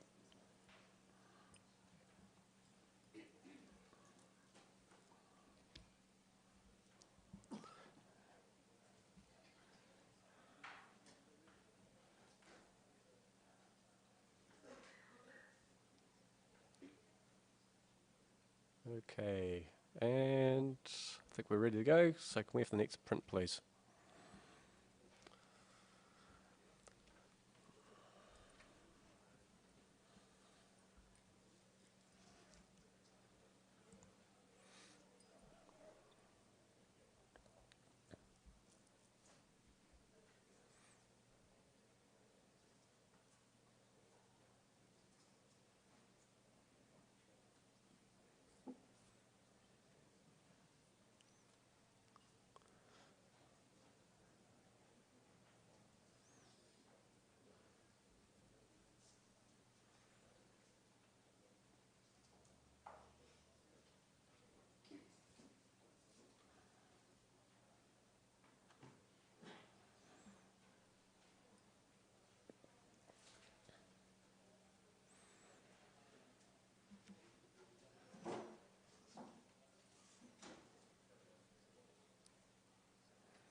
Okay, we've got a score of 76, which is a bronze award. And we're happy with that? Yep. Okay, so can I just have a comment for the photographer? Anybody along the line here? Christopher? Look, there's two images in here that are very, very successful. This is the issue we have. I heard it even over the wall recently from another room. When you put multiple images in, do they graduate in pain, or do they tell a story? Do they progress?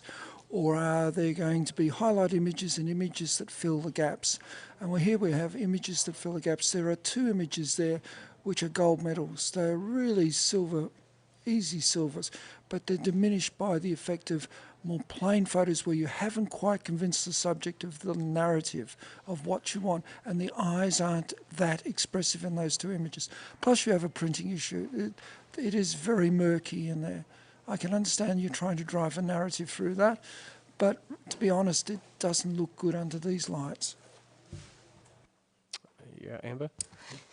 Just a quick Sorry, comment. just quickly, a note to the photographer. Sometimes when you print things too small, it makes it very difficult for us to be impacted by an image, so please consider your print size.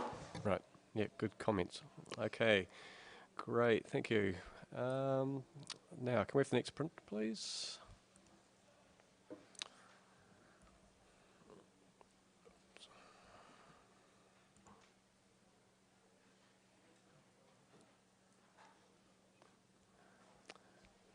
Oh, Chris needs to jump off. Let's see who we can throw. Johan, can you jump in for Chris?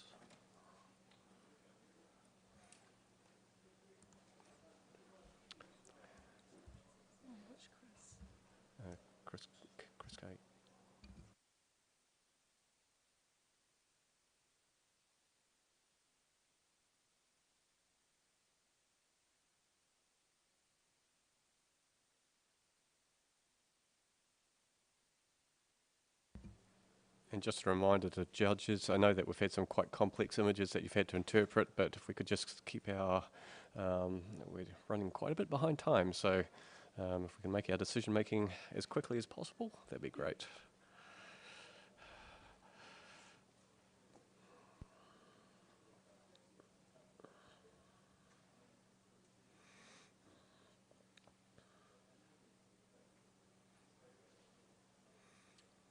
Okay, we currently have a score of 86, which is a silver distinction. Roger? So with a hot seat, a few. I gave this a 90. I gave it a 90 for its simplicity, its delicacy, and its intelligence, if you like, its thoughtfulness, and its sense of humour. Its ants. The ants are marching off. I love that across the mount. Just genius. But there's more layers to it than that. It could be music. It could be braille. It could almost be the next iteration of QR codes or whatever. It sort of speaks to sort of digitization. I just think it's got a sort of Japanese, East Asian feel about it, and just this. It's black and it's white. I can imagine it huge on a big house, and it would just be stunning. So I think it's worthy of a gold. Flo, you're down at the other end of things. Any thoughts? Oh, I was looking for the meaning of that. I saw the braille or the music note on it. I wanted to believe is that, because there is no reason. This is really simple, and I really cool. The composition is just coming, like the ant is just coming out of the frame, and almost I want to take the print and just looking for the ant at the bottom or maybe on the. Thank you for challenging it. I was a bit shy to come up. Definitely I'll come up, not for the gold, because I really need to convince why I should put this print on a gold, but definitely silver with distinction. Yeah, Christopher. I shared 83 with my colleague here.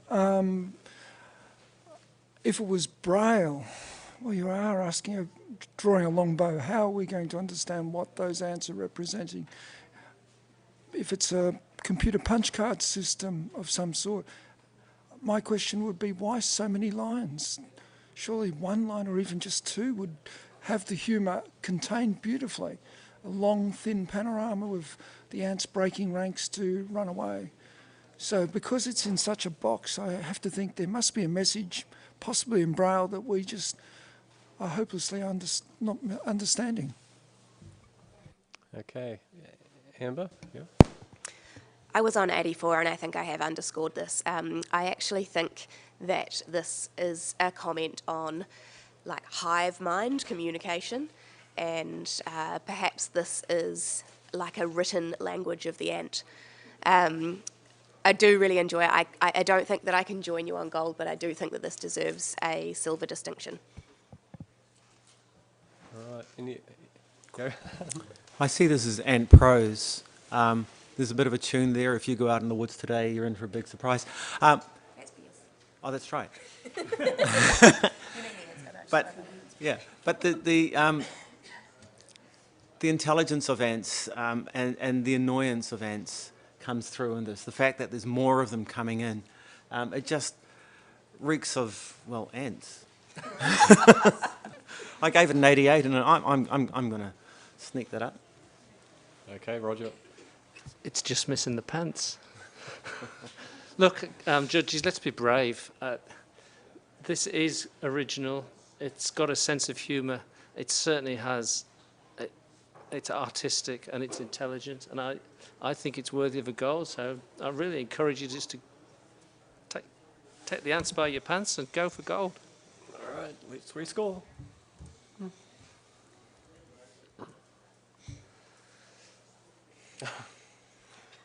Congratulations, you made a review at 89. So let me just push the right button, and then you will know what to do. Either 89 or 90, please. Go for it, guys.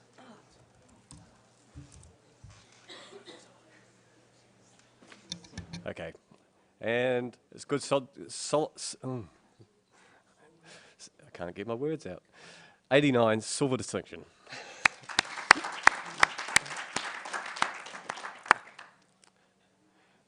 Okay. All right. Can we have the next print, please?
Okay, currently we're on 85 with a silver distinction, which is not a bad score.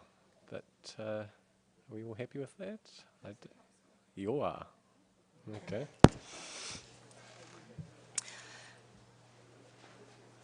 What a simple, powerful... Score. Oh, Score. 92. I'm on 92. This image is a gold. I see an ear of the ocean crafted from the ocean waves.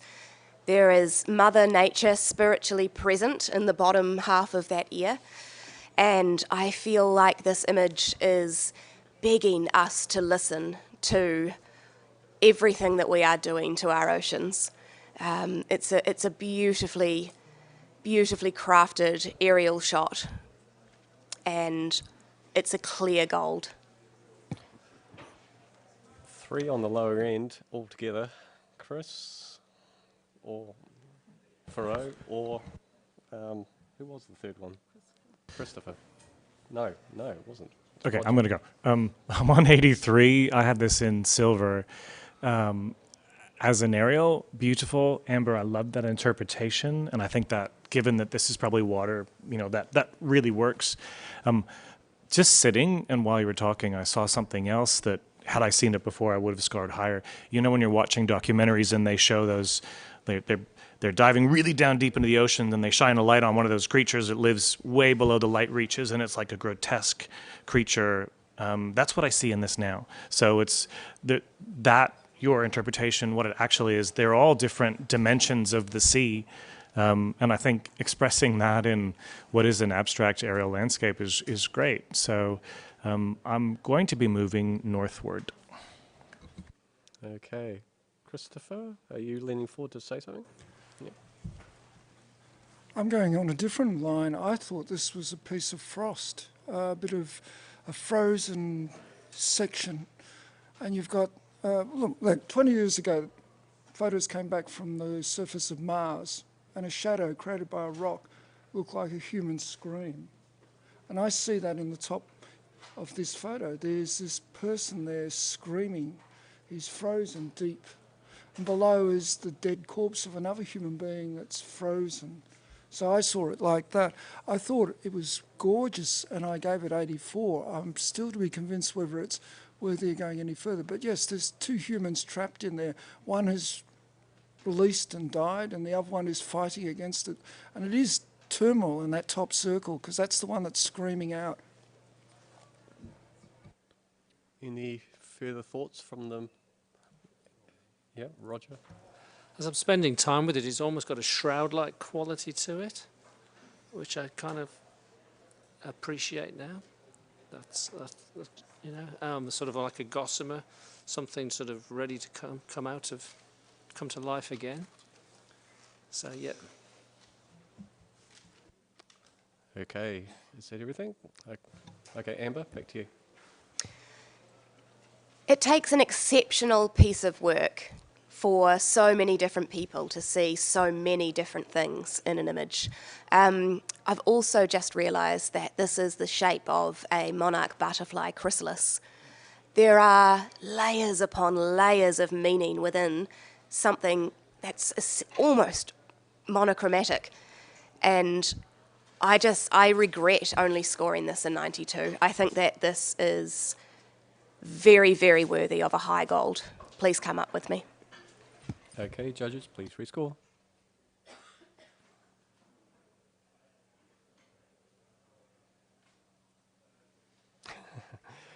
'89. So we're you guys are loving these reviews. Okay, let me just get this ready to go. And once it's ready, go. Alrighty, 90, Gold Award.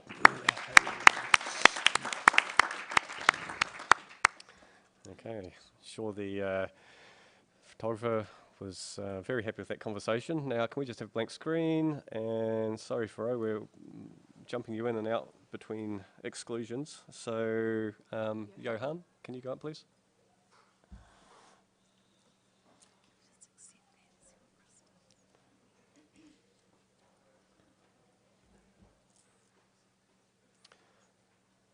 Okay, sorry, we're just waiting for something to... Yep. Yep, okay, we might as well do... Chris Saunderson for Roger. Yep. At the same time. Chris? Although, you've just created the triple Chris situation. It won't last long. You don't have his moment. It's happened. Make the most of it. Yeah. That was not intentional, but it's happened. Okay. Right. Okay, yay. They're taking a photo for Instagram, those that are listening online. Just... Right. Okay, can we have the next image, please?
Scores there, judges, please.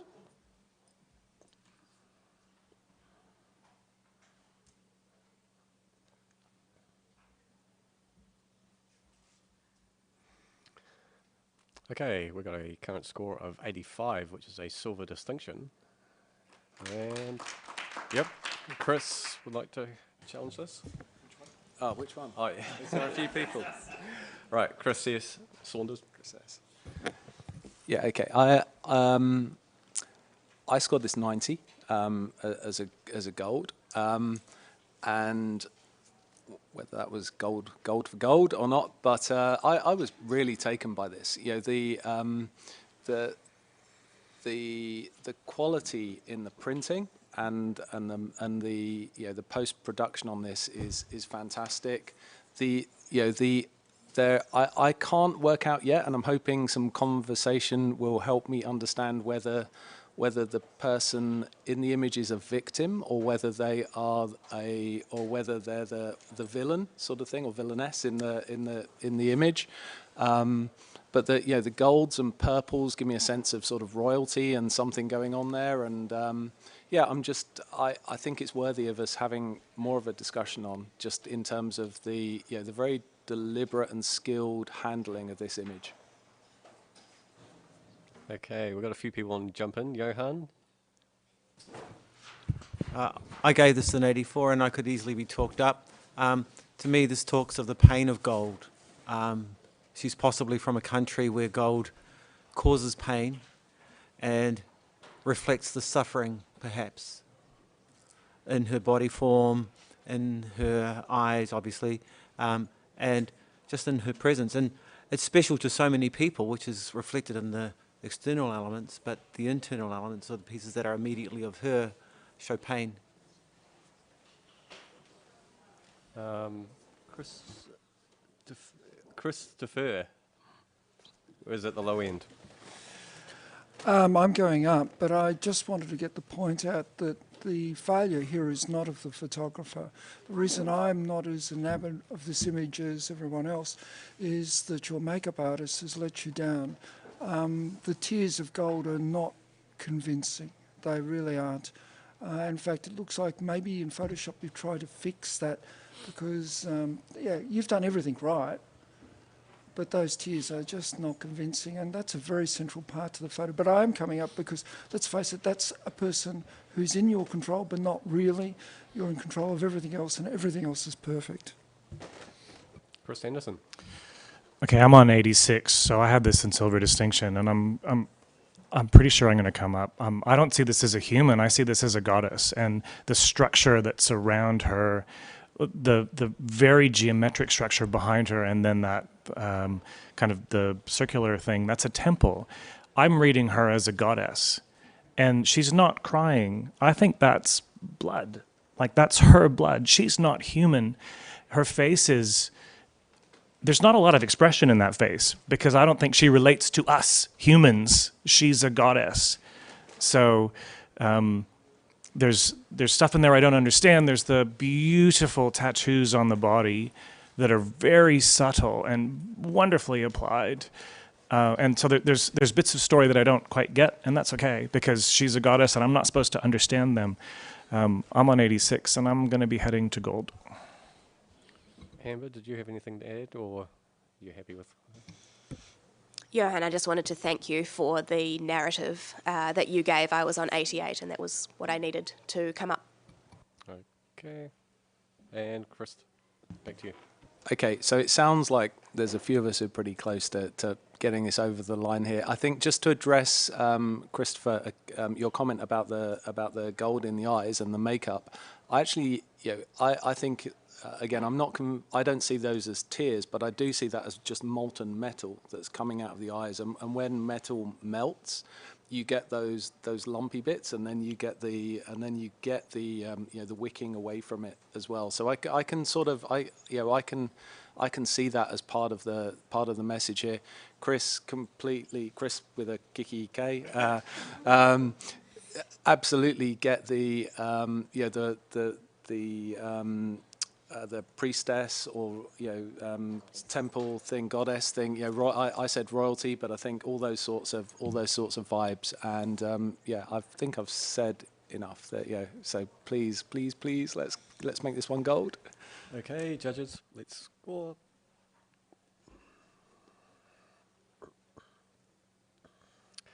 $91, gold award. Okay, great conversations. Thank you very much. And take a breather. And next print, please.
Okay, we've got a score of 81, which is a silver award.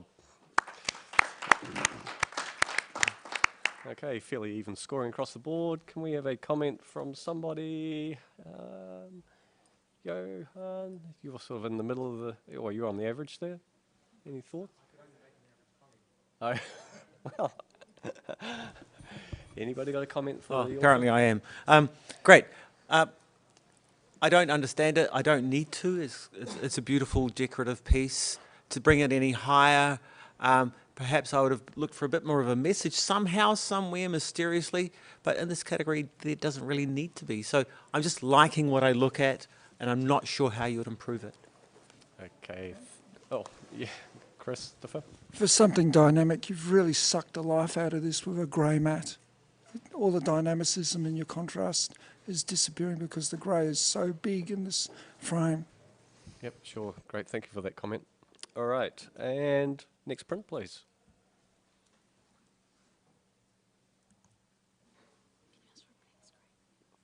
We need a blank screen. Why do we need a blank screen?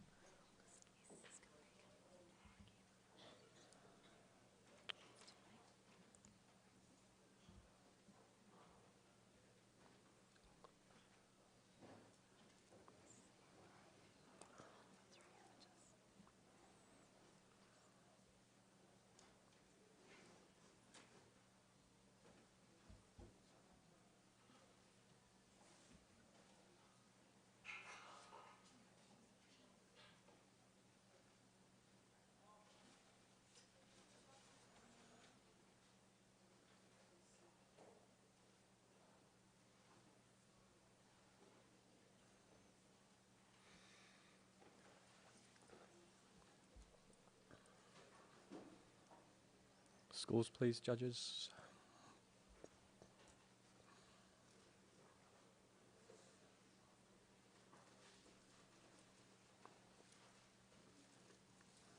Okay, we've got a silver award at 81. Happy with that? Okay. A comment? Chris has got Chris with K. It is harder than I thought it would be. Hey, I gave this 81, right on the average, silver. So well done to the photographer. I really wanted to reward the concept. This is it's fantastic thinking that these angels are blowing angel dust on us, and that's what's making clouds. I would have gone higher. I think if those speckly clouds themselves had been kind of embedded and immersed in the image a little bit more, they feel almost hard edged. And having them feel a little bit more translucent or ethereal would have, I think, lifted me. Okay, thank you for that, Chris. And we're going to blank screen just for a moment. We're going to do one photo for Chris K.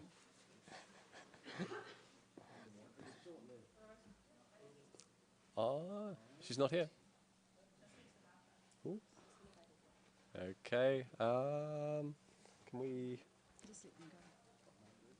Yeah, Mandarin. Why don't you just jump in for Faro on just this until she gets back? Yeah.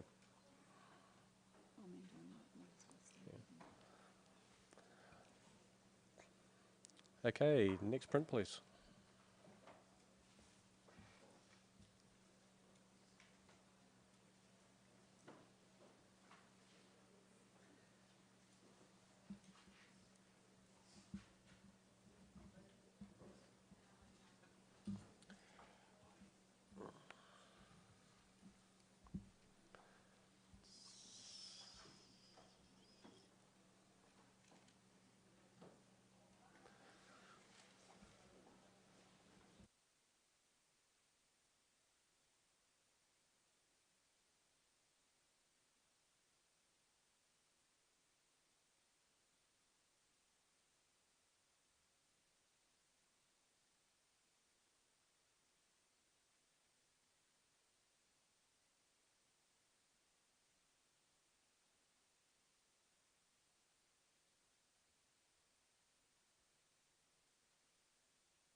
Okay, we have a score of 85, which is a silver distinction.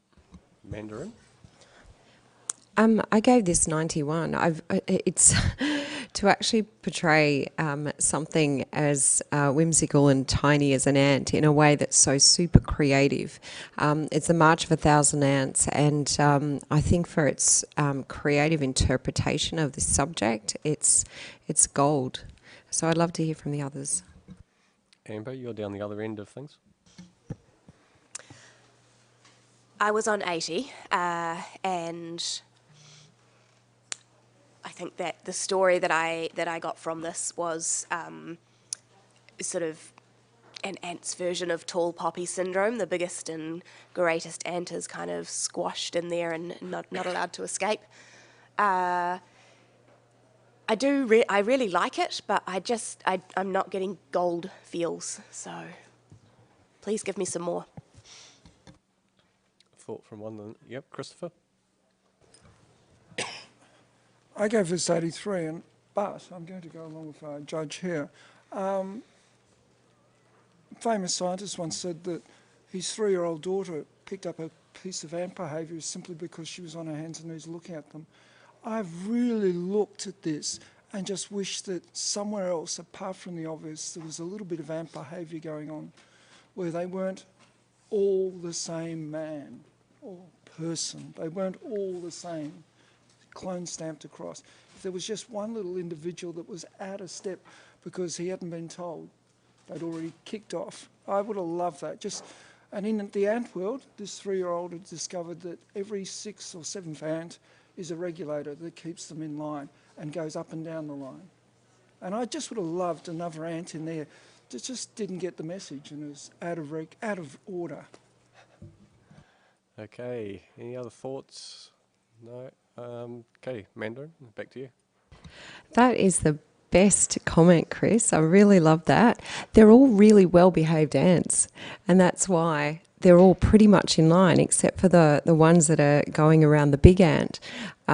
So I think it is just beautiful. It's almost like sheet music, the way they sort of line up along the page. It's beautifully printed, beautifully presented to us. So I'm very happy on my gold. Okay, one moment, please. Okay.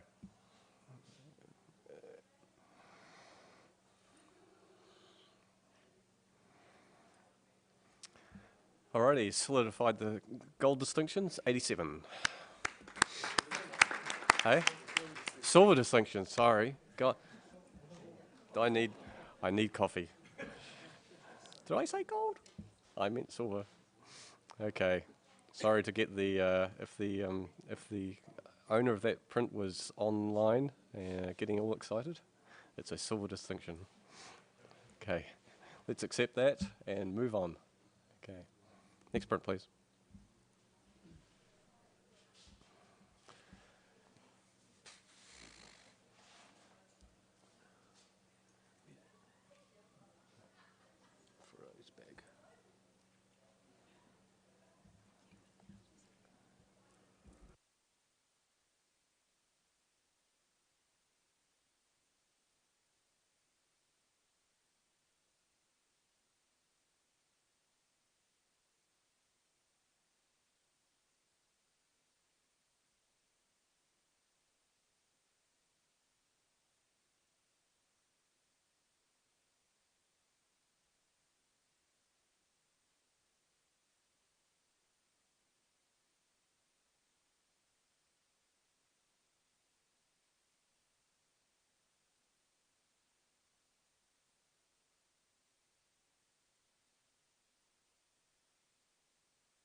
Okay, I don't want to hurry you judges, but can we have some scoring, please?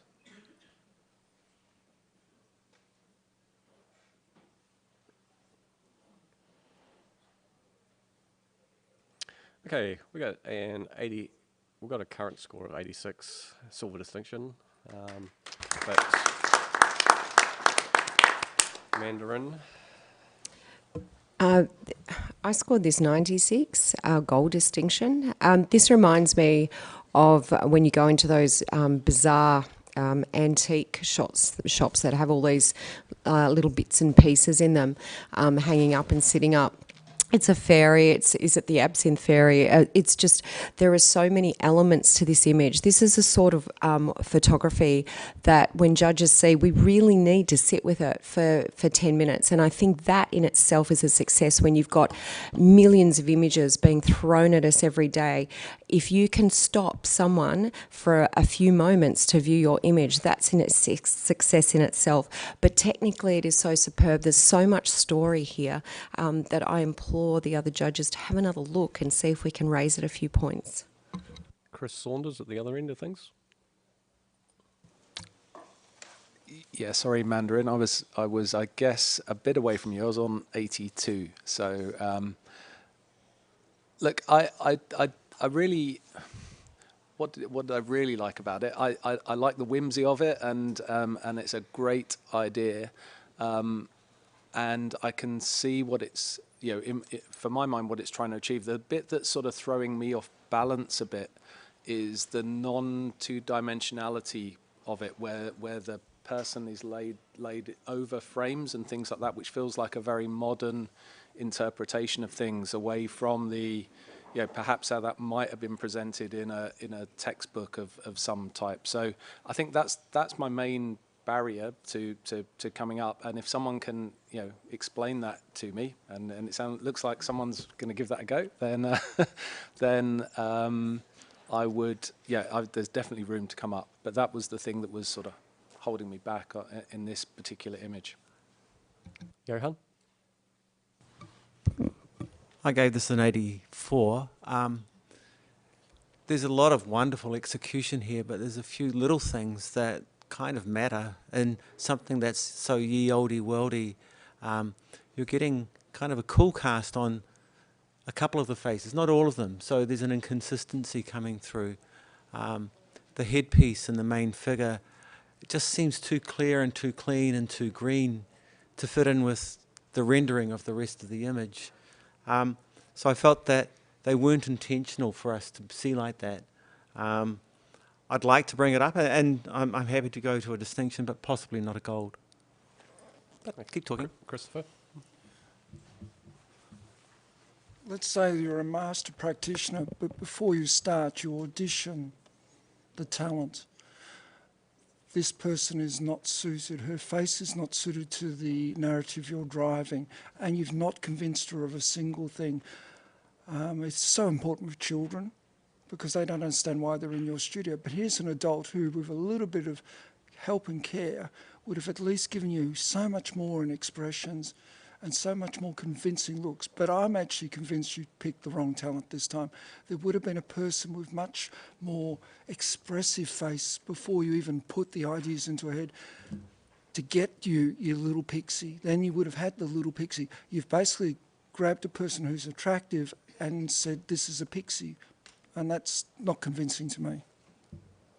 Did you have anything to add, Amber, or are you happy where you are?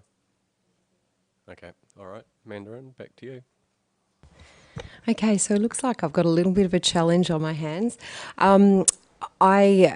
Once again, I think it's one of these images that you have to sit with for a long time, and I'm trying to understand the story when I go numerically through the numbers and what part of the image they're sitting with, and I'm not sure if it's about the cycle of life, starting with a skull and then moving down, whether it's related to the sign in the middle bottom that the one figure is pointing to, about all forms of distraction, and then the final thing is that little flute, so that that's the staccato, the end story, which I feel like I need a little bit longer to understand. I appreciate Chris's comments, and I do actually agree with them, but I still feel that it's worth a few more points. So I'd love to see where we sit with that. Okay, judges, please rescore.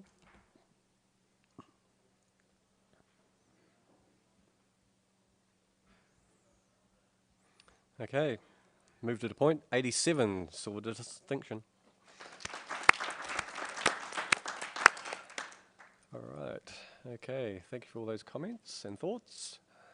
Okay, let's have the next print, please.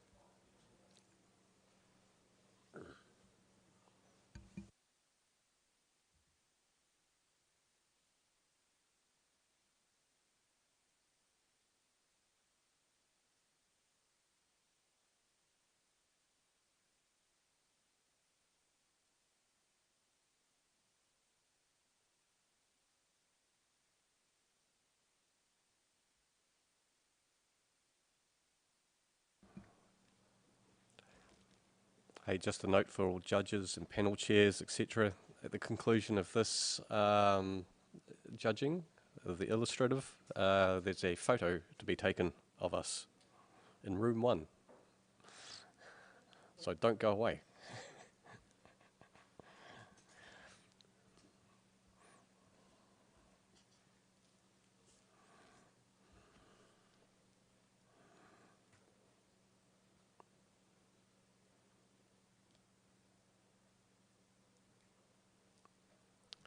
Okay, we got a score of 77, which is a bronze award.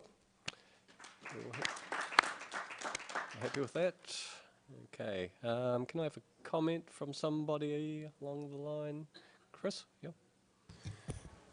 Fantastic expression on the lady's face in the middle. I don't know whether I'm almost imagining what the expression is on the face of the animal facing the other direction.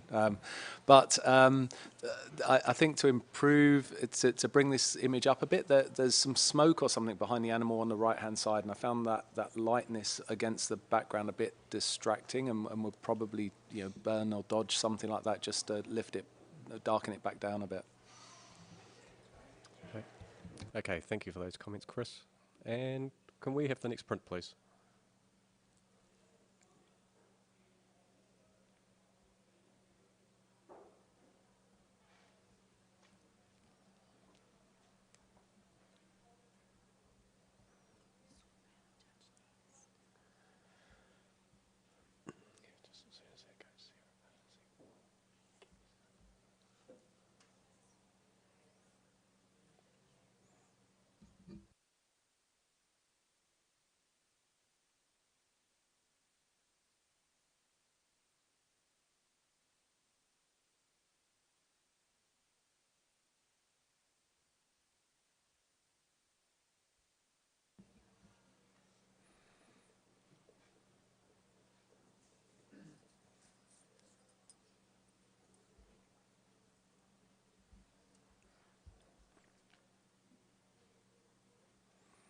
Okay, we've got a score of 78, which is a bronze award. We're all happy with that? Yep.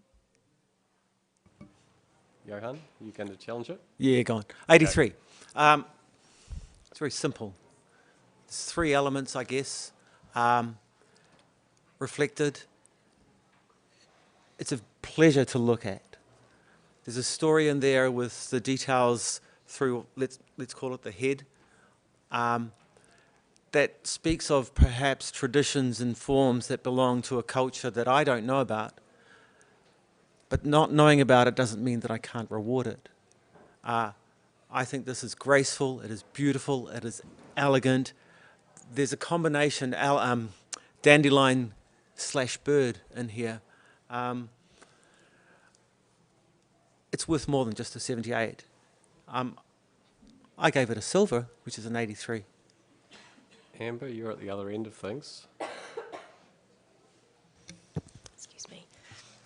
I very much appreciate the graceful beauty of this artwork. I scored it 75 in the bronze range. I just wish that it was matted in white, and I don't know that that's enough to hold it down into a whole scoring range below, but I'm really struggling with the black matte. Chris Saunders. Yeah, I really like simple images, and that this definitely ticks that box. But the challenge with a simple image is that it leaves itself exposed to to scrutiny and close examination, and for me the very tips of these feathers were blurred and lacked the detail that was in the rest of the image, and that's why I'm down at 77. But if I can get some more meaning out of the image from someone, I can be swayed. Sort of thing. Okay, any other? No? Looks like it might be back to you, Johan. Hard to imagine, but if I was a bird and I flap my wings, the ends would be the things that move the fastest, and they give a sense of motion, of movement, of flight, and of energy. In fact, that just adds another element of strength to this image. So hopefully that's good for you to bring it up to silver. Okay, judges, let's rescore.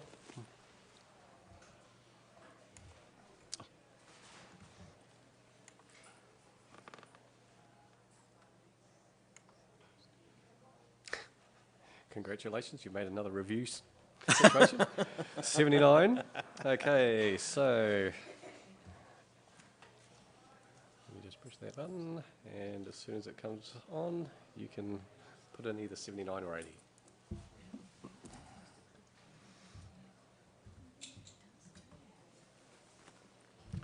$79, Bronze Award. Okay, great conversations, thank you. Okay, and just a moment, just doing a little, sorry, I'm just doing a little admin thing here. Okay, yeah, can we have a blank screen for a moment, and we're just going to get Esther on, and Christopher can take a break. Okay, and yep, that's it for now. Okay. Right, and next print, please. Oh, sorry, no, stand by.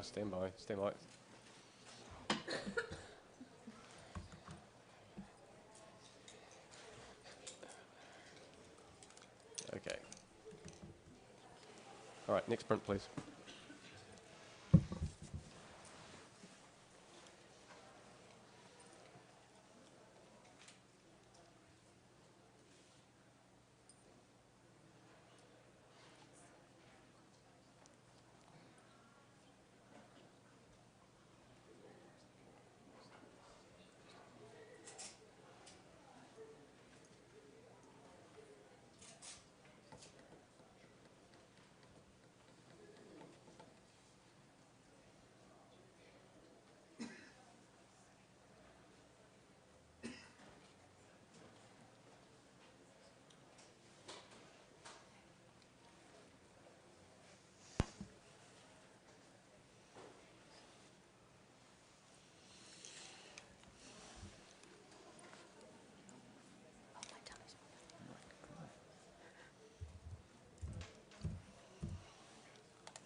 Okay, we've got a score of 87, which is a Bronze Award.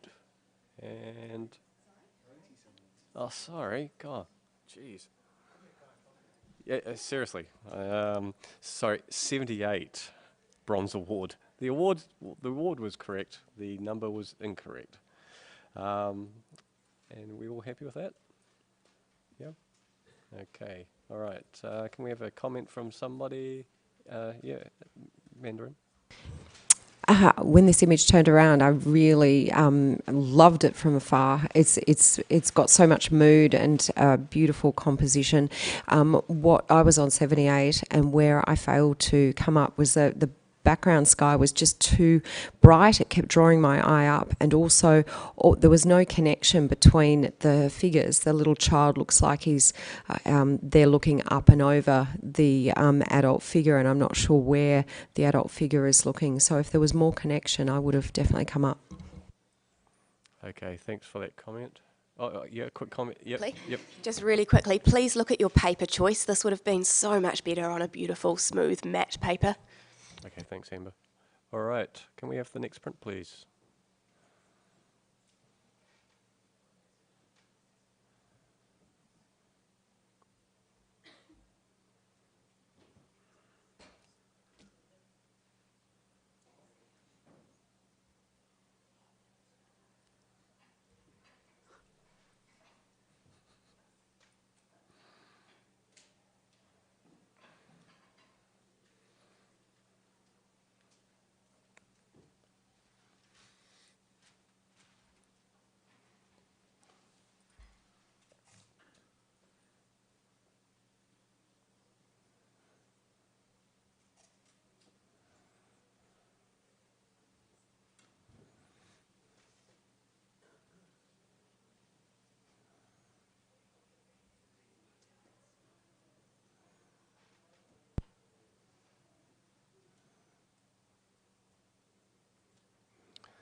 Okay, we've got a score of 80, silver award.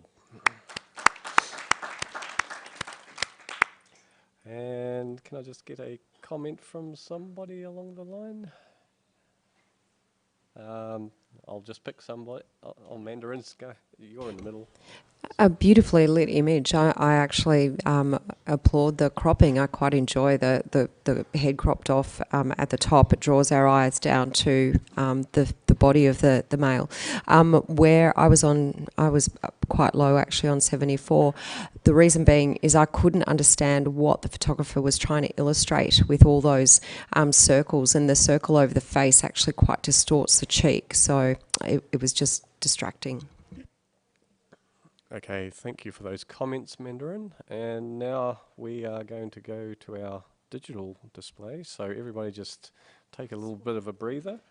We'll do a judge swap while we're at it. Amber, you can take a break, and Faro, if you'd like to come in. And we are desperately waiting for honours to turn up. We've sent a message, but I think they might already be drinking. No, there they are. They're waving through the gap. All right, just a reminder whilst that's happening, let me get the notices. We almost might need to do a lolly scramble. And so, some of the judges are doing selfies. While they're doing selfies for their Instagram feed, we'll just have a look at this category description. This is the illustrative category. It's for photographs intended to illustrate concepts and ideas and provide a narrative and provoke the viewer into a thought process. Includes photographs taken or produced to illustrate a subject or topic. And this category is sponsored by the fantastic folk at NZIPP, which is us. So yay us. And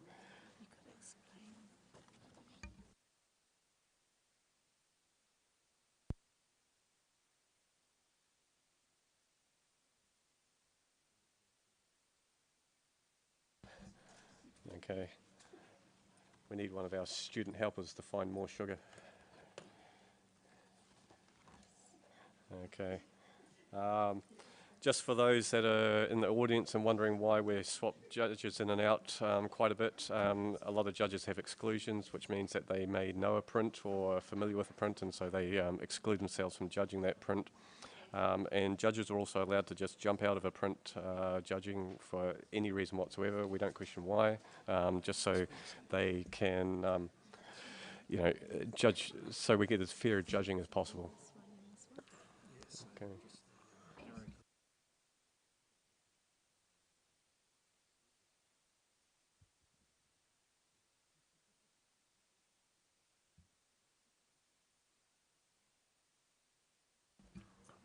Okay, we are ready to go. Everybody all good? Yep. All right, let's have the next print, please. Well, next image.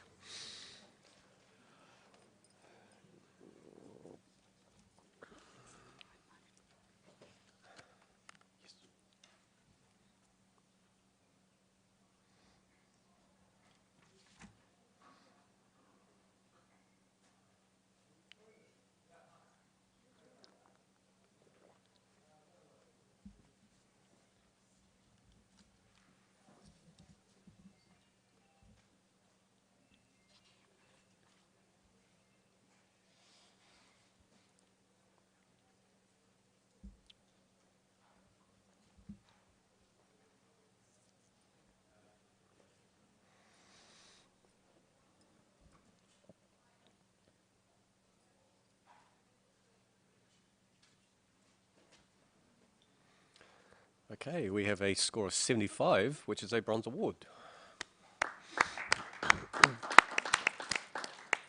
Okay, can we have a comment from somebody? Esther, you're new to the panel. Just a comment for the photographer.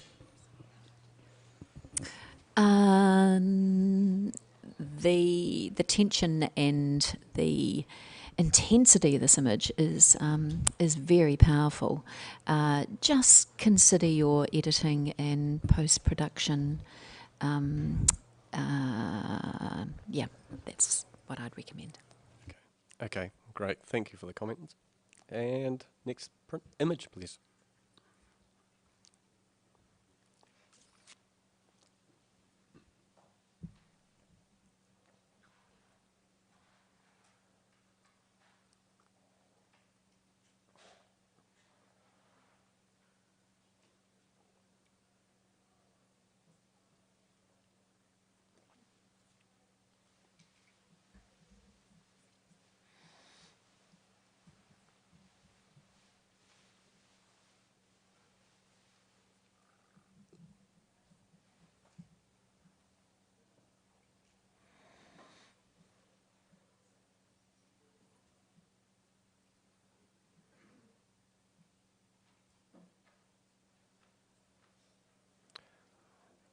Okay, currently we've got a score of 80. God, I've done it again. Currently we've got a score of 78, which is a bronze award. But, Johan? I gave this a 87. What I'm going to go for is a silver, or more. Love the colours, the vibrancy, the life, the explosion of happiness that comes out of this. I would have gone even higher if the shadow in the background had been out on its own, not touching the side of the other shadows. And it's just strong, striking, in your face. Frodo, you're down the other end of things. Johan, I gave it 73 because of the beautiful, lovely color palette and because of the delicate feeling of the image. But there are some very main error happen here that hold me to think twice. There's a heavy vignette happen. I know it's because of the window, but it creates such a weird, like a square or like a square shape behind of the flowers on the wall, and it's kind of dominant. And there is a like a shadow in the center of the vessel happen as well, and it's really sharp and it's a bit distracting. And I'm not really sure about the color of the chair. Esther, thought? Yeah, I'm listening to you, Johan. I actually wanted to go into silver. I gave it a 76, so I gave it a bronze. I really love the tones of the blues and the delicacy and the way that the flowers have been treated, and the shadow and that palette is just gorgeous. The table distracts for me. It sort of feels like your eye just gets drawn down to that all the time because of that intensity, and that was sort of what was holding me back, but I am listening. Chris, you've got a comment? Yeah, I scored this at 75, and I guess in an illustrative category, you've pretty much got free reign to present this how you like, and therefore everything in this image, has to be in there for a reason, including that vignette and also including the shadow for me. And I just don't know what they are adding to the beautiful colours, and I think the origins of blues work really nice, work really well together. But I just don't understand why the other why the vignette and the shadow are there. I mean, if the shadow had a dead flower in it or something, something of that, which was adding a different aspect to it, then I would understand. But that's the bit I sort of need some explanation as to why include it, sort of thing. Why have those elements there? Okay, Johan, looks like I might be Good. back to you. I love this whole retro brash thing going on. Retro comes through in that squarish vignette. It sort of gives you a sense of ye oldie 1950s. And the bright colours, the harshness of the conflict of the table with the blues is also a reference to that era. And then the shadows, well, I took it down from a gold for that. I'd like you to bring it up to a silver, and be accommodating for that. Yeah, I'll stop there. Okay, judges, please rescore.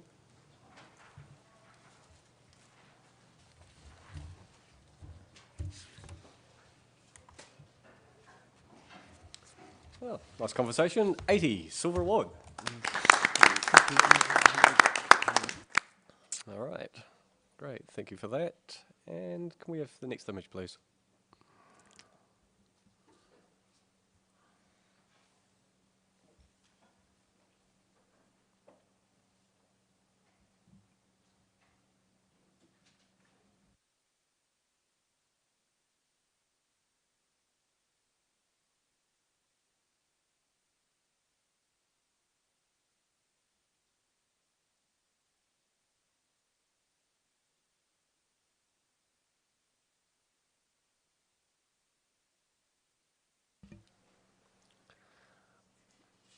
Don't forget, if you're in the audience and you want to do your vote for the end poll, this is the last chance.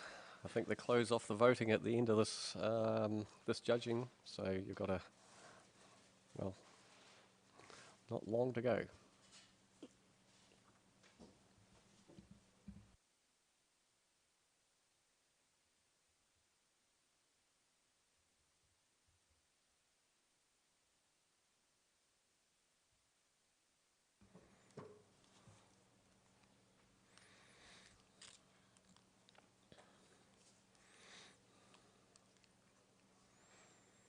Okay, we got a score of 82, a silver award. Okay. Yep. Chris, you want to? Okay. Yep. Okay. Okay, so I scored this image 85, so I wasn't much above the average, but I do think it's different enough to be worthy of going into a silver distinction category. I think the elements that I really enjoyed about it was the softness of the background with the and the pin sharpness in the characters came together, and then it all just merges and melds beautifully at the bottom, sort of cementing the two characters into their world, and that for me was the clincher, just to give it that extra few points and bring it up into that space. So I'd be keen to understand what you guys are seeing in it, and how we can get it up to a silver distinction. Esther, you're down the other end of the scoring range. I am, aren't I? I gave this a bronze at 78. Look, technically it is beautiful, sublime. I guess what I would have preferred to see to take it into a higher award range would be for that connection to be, when they're so in such a tender embrace, for their connection to be more with each other rather than looking out at the viewer. It just sort of feels like a slightly missed opportunity to me. Okay, we've got everybody else clumped in the middle, so thoughts from the middle? Yeah, Johan? Right, I gave this an 83, and I think, just reiterating little bit of what you said, it's sort of theatricity versus authenticity, and if we don't call that a criticism and make that the reason for it being, then actually a silver with distinction becomes plausible. Okay, any other thoughts? Okay, Flo? I give it 84 because I feel like I'm still sitting on the fence. I really want to come to silver with distinction because it's such a beautifully presented. All those props, all those background, the smoothness, the layer of the color, the light and color together, everything just poetry work together. But there is some error happen. Everything is smooth except the female face, which is really sharp. It has a color.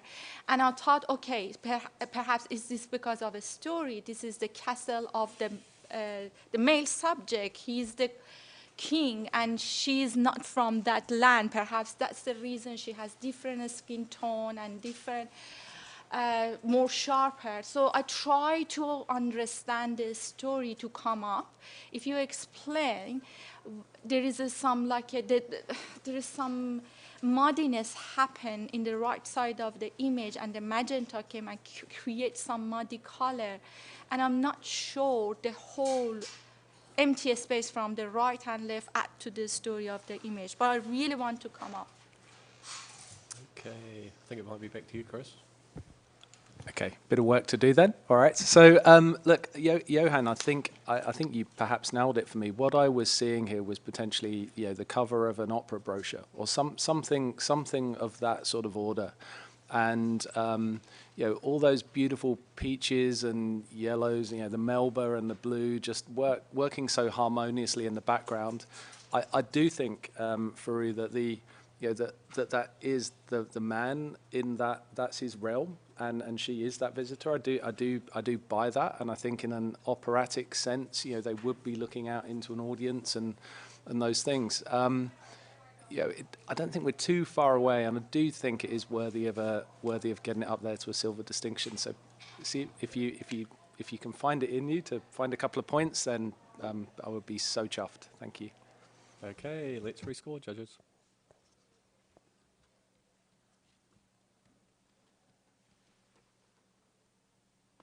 And you've done it. 85, so with distinction. Okay, sure, the author will be very happy with that conversation. Okay, can we have the next image, please?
Okay, we got a score of 81, which is a silver award. Yes, Johan? You made a challenge? How sad. How sad. There she is with her husband in a box. Score, please. Oh, I gave him 88 to this. And she looks completely and totally forlorn. I would have gone higher if I hadn't seen the line going up from the bedside cabinet through to her face. But that's irrelevant. It's part of the room that she's in.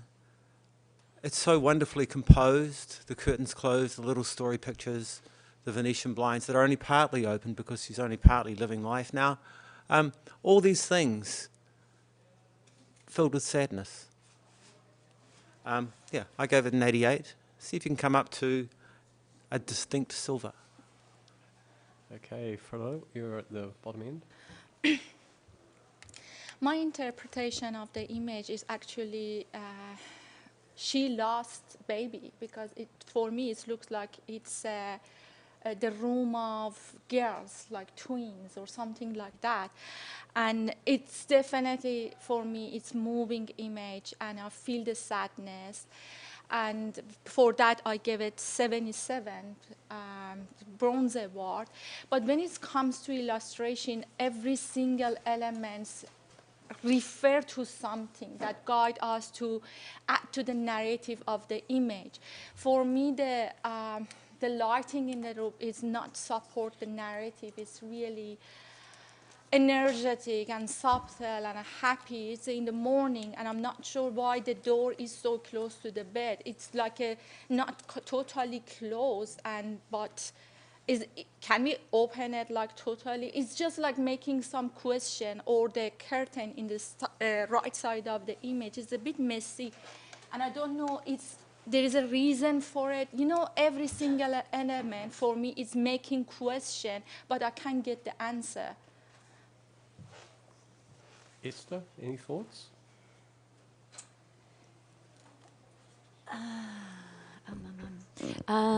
I gave this an 84 silver, and I wanted to be talked up, and I think, Johan, you have talked me up.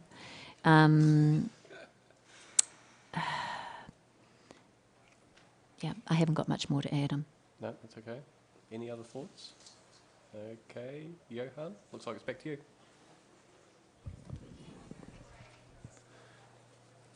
Illustrative category also includes the ability to tell stories and to present us with stories, and part of the presentation of the story is the honesty of it. To straighten out the curtains would have been, well, dishonest. It's a small room. There is an opening there to get through the door, but you'd have to be reasonably small. The placement of that person in that light in that place with that emptiness in front of them, the way she's just casually holding that box with her dead husband in it is, I've given up, almost.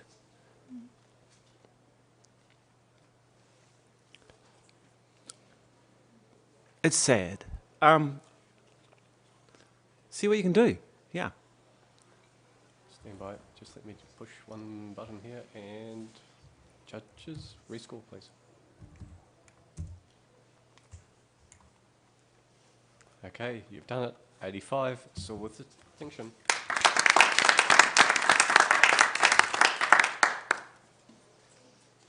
Okay, thank you very much, judges. And can we have the next print, please?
Turn my mic on, that'll help.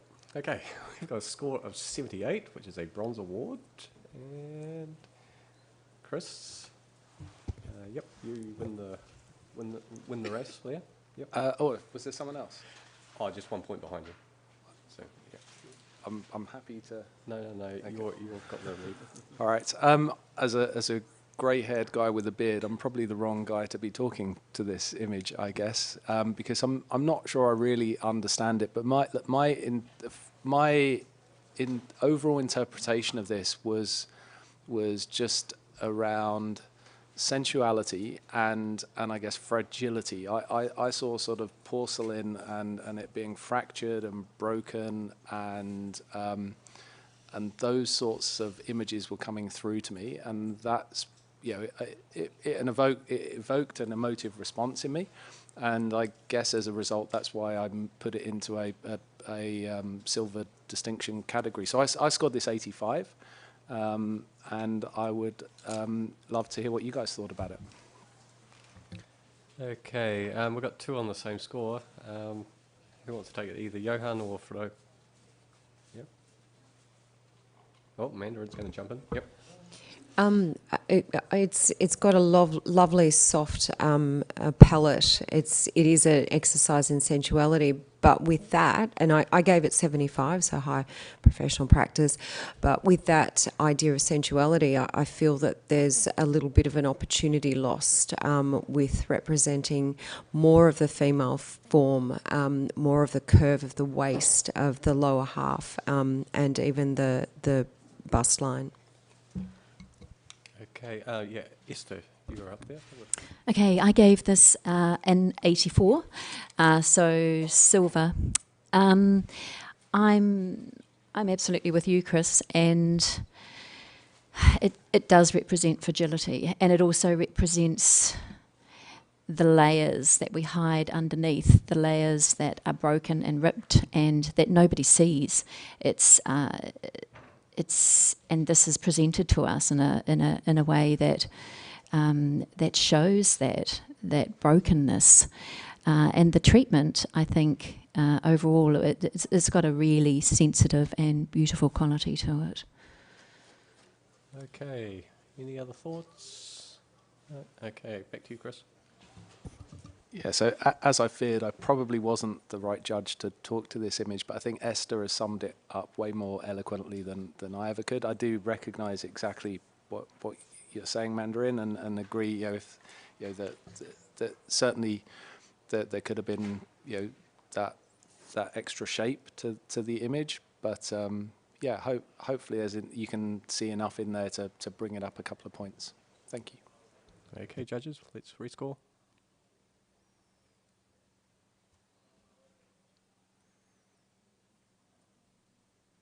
Okay, you've done it. 80 silver award. Okay, thank you very much. We'll accept that. And next image, please.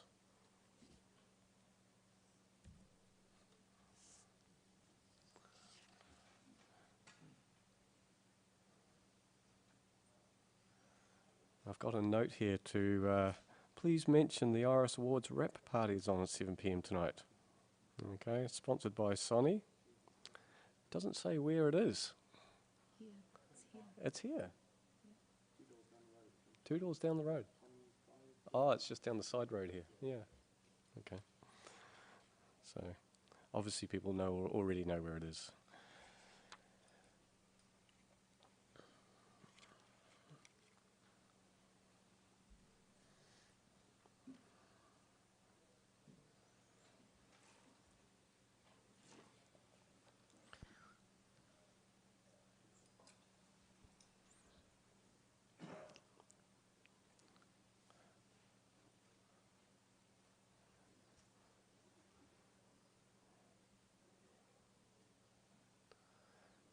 Okay, we've got a score of 77, which is a bronze award.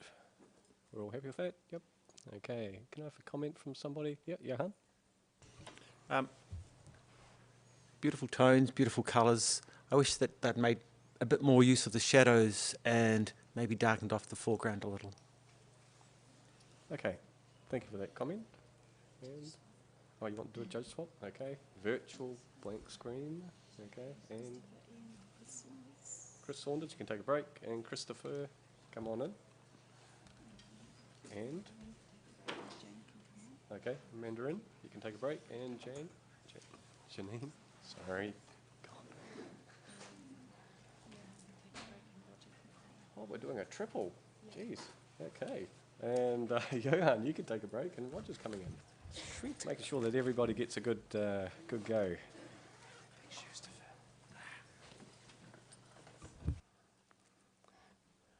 Right.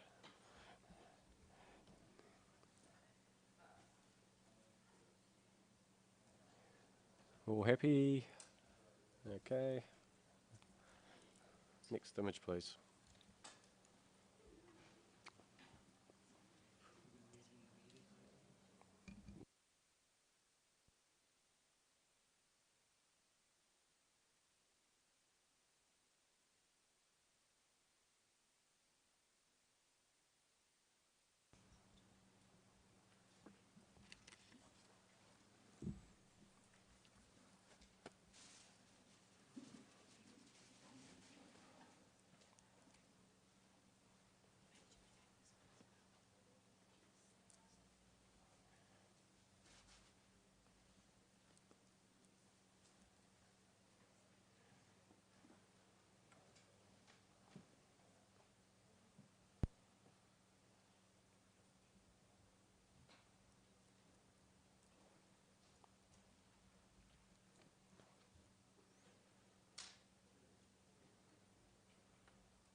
Okay, we've got a score of 76, which is a bronze award. Fairly tight scoring across the board. Can we get a comment from one of the newer judges? Oh, for it? Yeah. It's the composition of the image is very interesting because it's kind of divided to two images. One is the top and one is the bottom, which lots of interesting things happen, and I think is the most powerful part of the image. I really encourage photographer to discover this concept more and perhaps not mirroring the main subject in the figure in the subject. In the image. Okay. Well done. Okay, great. Thanks for the comments. All right, can we have the next image, please?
Okay, we've got a score of 77, which is a bronze award. Are we all happy with that? No? Yep, Janine? I'd like to challenge this. It is a really straightforward environmental portrait, but Score, please. my score is 83.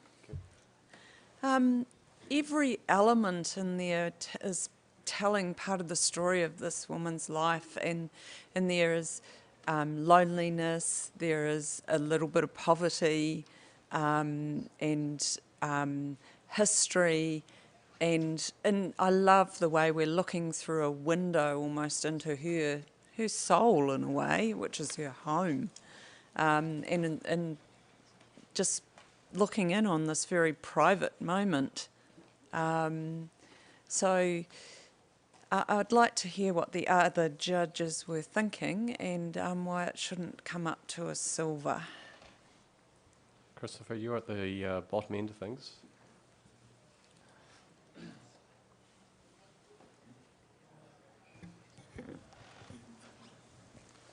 A lot of the elements that you talk about, unfortunately, are very close to your main subject. So that's diminishing the power. Also, being such a busy environment, I don't totally get the idea that she's lonely, because there's lots of photos there of family members who aren't present, but obviously still make contact with her. Yes, I scored this 73. I didn't think it was a total success, certainly from a photojournalistic point of view. Okay, any thoughts from the middle? Roger? Yeah. I wanted to feel the same way as you did, Janine. The trouble is she could just be watching the TV or even just about to talk to her husband. We just don't know. There aren't enough cues there to seal the deal as to whether she's lonely or what she's doing. She's got that folder there. She could just be having a cup of tea after doing the accounts. It just all seems a bit too ordinary. So I think it's worth, I just need to go that extra level to get that emotion, I suppose. Okay, Janine, back to you.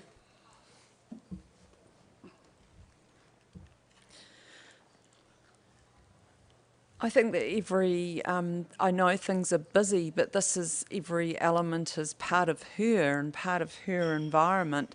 But you'll notice there's absolutely nothing new there. It's all old.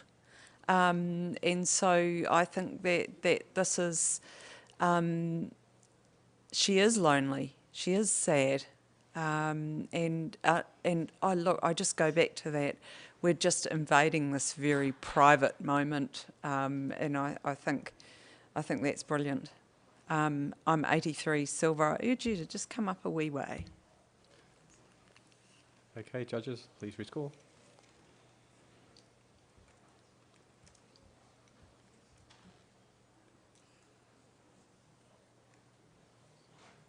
Okay, good conversation, but you're still at 77, which is a solid bronze. Okay. All right, we'll accept that and we'll move along to the next image, please.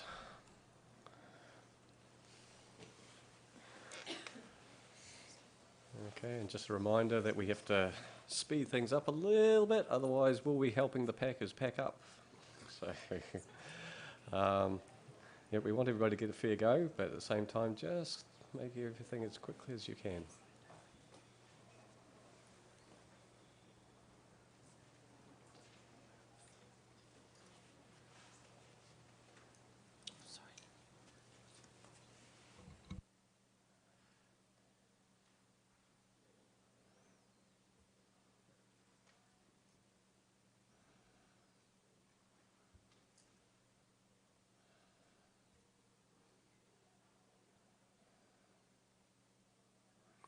Okay, we have a score of 77, which is a bronze award, and are we happy with that?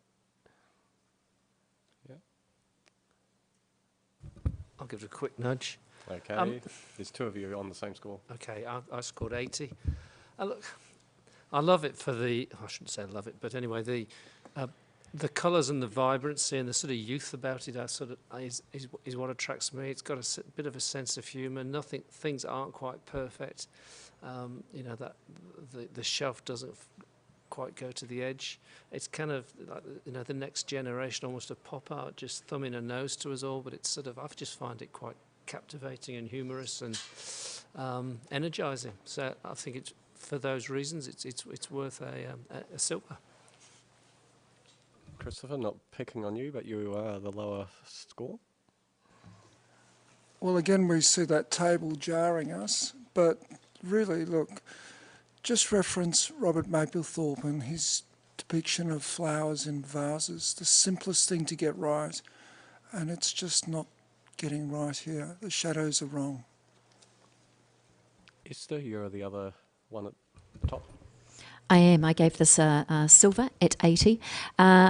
I'm enjoying it for the same reasons as you, Roger. It's that super surrealism and that colour play, and it works. It works. I believe it's worthy of a silver. Okay. Do we have any other comments, thoughts? No. Roger, back to you. I'll keep it short. Look, challenge your conventions, challenge your own rules, if you like, and just take it for what it is and reward it with a silver. Okay, judges, please rescore.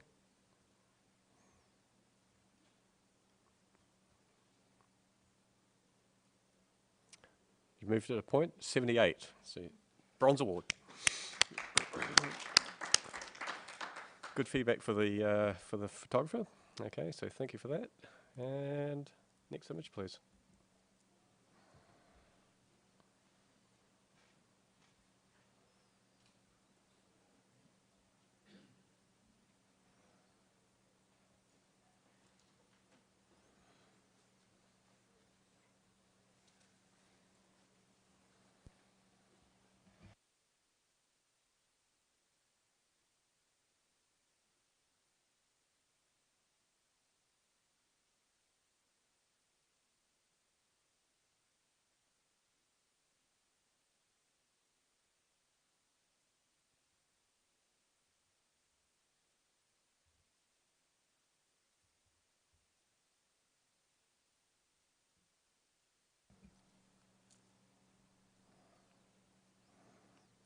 Okay, we have a score of 74, which is a professional standard. And can we just have a comment for the photographer, please? Janine, yep. Look, keep going with this concept, but it just needs a little bit of refinement. I noticed that the birds appeared to be different sizes, and the rocks didn't quite line up, the sort of horizon line, and the texture was fairly heavy-handed. So just keep learning. Okay, great. Thank you for those comments. And the next print, please. Image.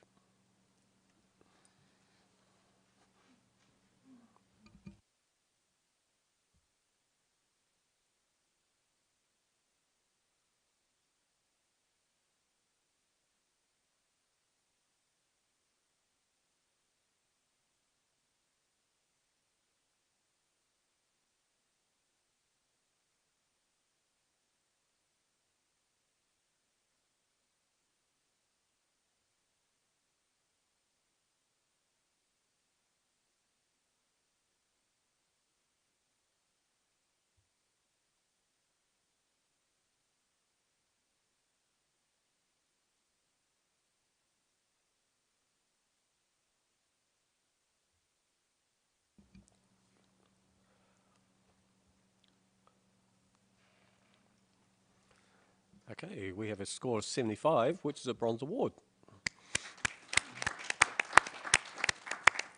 Okay, and can we just have a comment for the photographer? Roger, I'll pick on you because you were down the end there. Look, I love the colours and the graphic nature of this image. I didn't quite get the narrative, I think, which was the main thing that prevented me from taking it further, particularly when using a technique such as mirroring. I think there needs to be a strong narrative. Okay, thank you for the comments. And can we have the next image, please?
Okay, we have a score of 78, which is a bronze award.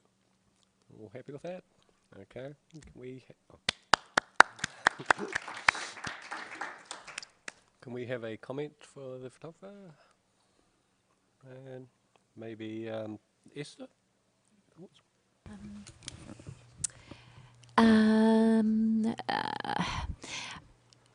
Keep exploring this concept and working with flowers, and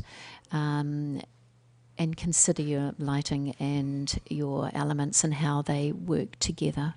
I think it's definitely worth continuing with. Okay, thanks for that, Esther. And, okay, so, yep, Johan, if you just wanted... Oh, okay. If we're going to make a permanent change, can we just... for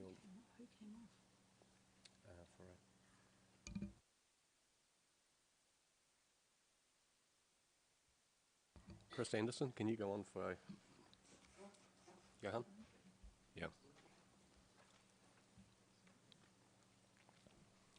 We've only got a few to go. All right, so next image, please.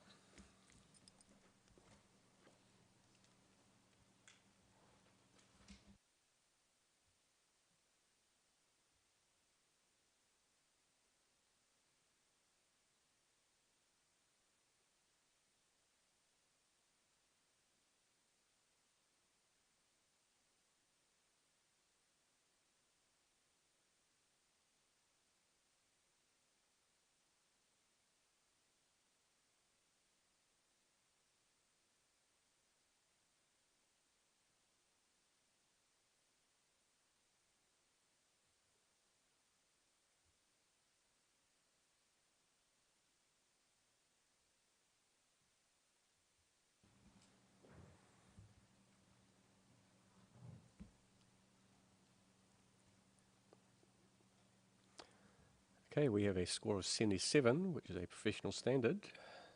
And can we get a comment? What did I say? 77. Did I say 77? 74. Professional standard. It's definitely been a long day. Okay.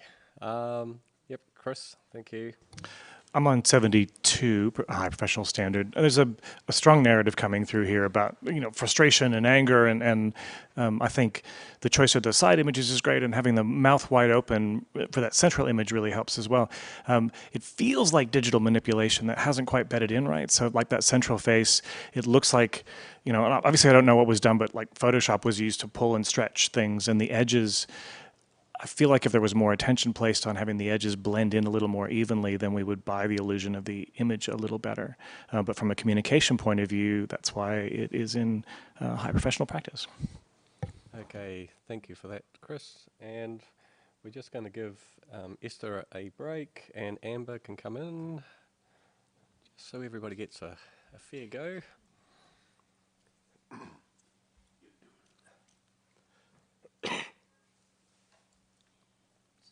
And next image, please.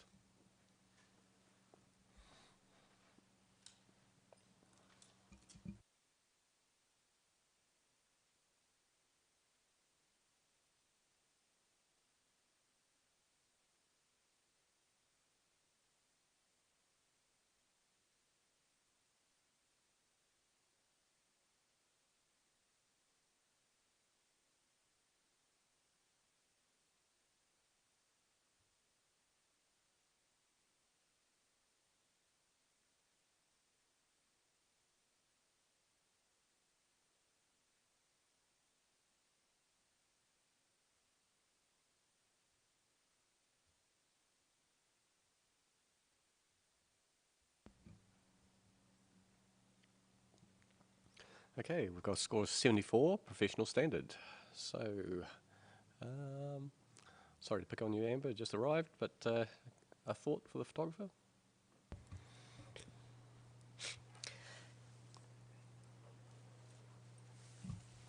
No? I'm sorry, does anybody else have anything? Yeah, Chris? So I think there's a message here about construction and the hand of man, but I'm not sure. Like there's been a really deliberate choice to have the repetition of the crane, but I don't understand why. And I think a few more clues to help us kind of follow along the narrative that's being written here would help us. I'm on 71. Yeah. Okay, thank you for the comment. Just to quickly add, there is a lot of beauty in the bottom half of this image with that building wrap is really neat, but I didn't, like Chris, I wasn't sure of the narrative on the second image of the crane. Okay, thanks for the comments. And next image, please.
Okay, we've got a score of 81, which is a silver award. Chris, threw your hand up straight away. I'm super keen to challenge this. I'm on 86. This is a long day for this person. There's a story that's being, we can all see it. This is this person's life. Starting presumably from the evening, doing the dishes and doing the stuff and going through their routine, going to bed, turning the light off. And then tomorrow they're going to do the same thing. She lives by herself because the other side of the bed is pushed up against the wall. It's already sad. There are two frames that kind of killed me a little. One of them was the bottom left where you could see the bed sores on her legs, which means she spends a lot of time in bed. And that's her main place of being, I'm assuming. And that bottom right, it's a perfect full stop at the end of the sentence where she's turned the light off. And yes, that's talking about the progression of how her day goes, but maybe it's talking about more than that, and it's talking about how her life is gradually drifting down into a darkness where you can still make out the details, but all the life is gone from it. I found this really emotional, and I'm on 86. I think it's absolutely worth the discussion. Okay, Amber, you're at the bottom end of things. So I awarded this image a 76. I see the beautiful storyline, and that was why I put this into the bronze range. I'm very confused by the candle in the centre left image. The house obviously has electricity, and I just felt like that was very contrived. And then my other concern was this is a photography competition, and I didn't think that the quality of the imagery on their own, or as a grid like this, was really up there above a bronze range. Janine, you were up there with Chris. The thing that actually really moved me, Chris, because I was 86 as well, and was there is only one image with natural daylight in it, which is the middle one in the grid. So it's like the nights are really long. And that actually really moved me quite a lot. The other thing is the setting out of the grid has been quite clever. There's a cross in the middle that is darker, with the exception of the lights out nighttime shot in the bottom right-hand corner. So there has been some thought put into the design of this. So yeah, I mean, Chris and I are up there, so keep thinking. Yeah, Roger. Yep. Well, I guess if we're going for silver distinction, we need to sort of pick out the details. They're not bed sores, sadly. They're venous ulcers, so they don't come from sitting in bed. They come from spending too much time standing. So that just doesn't quite fit that narrative. But the bigger narrative is you've got someone alone, and I totally get that in the emotional story. I gave it an 81. I gave it an 82. So look, I agree. I think it fits with a silver. I also agree with Amber, and the second image really bothers me from a graphic point of view. I don't know why they've chosen to photograph it with through that sort of window, if you like, but you've got that hard border that's your eye keeps jumping to it. It's contrasty, it's solid, and it detracts from everything else. And I don't think it's totally necessary. So, from a sort of artistic photographic point of view, there are flaws in this. So I think it sits at a silver, and yeah. Okay, I think might be back to you, Chris. Yep. Okay, lots to unpack. That second frame from outside, I know this is a photographic competition, but I see this as a movie. And I see this as one scene after another playing. And, you can see a variety in the perspectives in the distance, much like you would if this was cinematography, including a shot from outside. So to me, that explains that second frame. I'm sad they're not bed sores from a storytelling point of view. I think it still speaks of a life of work, and maybe that's not what she does now. Amber, the candle on that one, I agree that feels a little out of place given that there's electricity here. Maybe that's the extra bit where what's she going to do to that candle in a minute? She's going to blow it out. maybe that's the extra little tiny bit of meaning that helps to elevate this. I know it's, again, it's a photography competition. These are bleak. Look at the color tones are so muted and unenjoyable that it's from a photography point of view, I think that's a perfect choice. We only need one person to come up to silver distinction to make this happen. So let's see what we can do. Okay, judges, please rescore.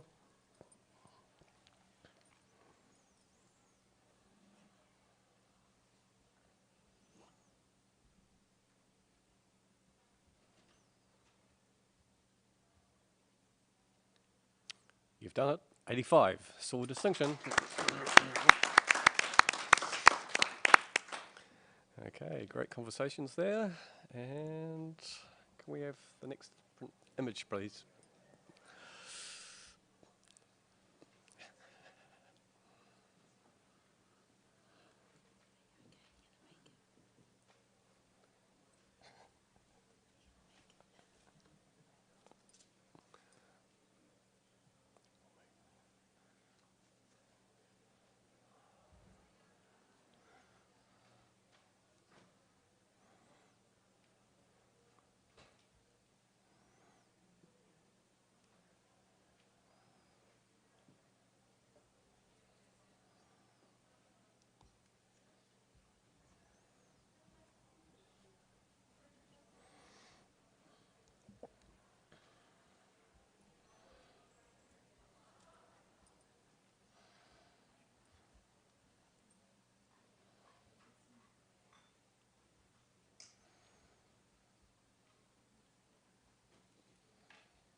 Okay, we have a score of 75, which is a bronze award.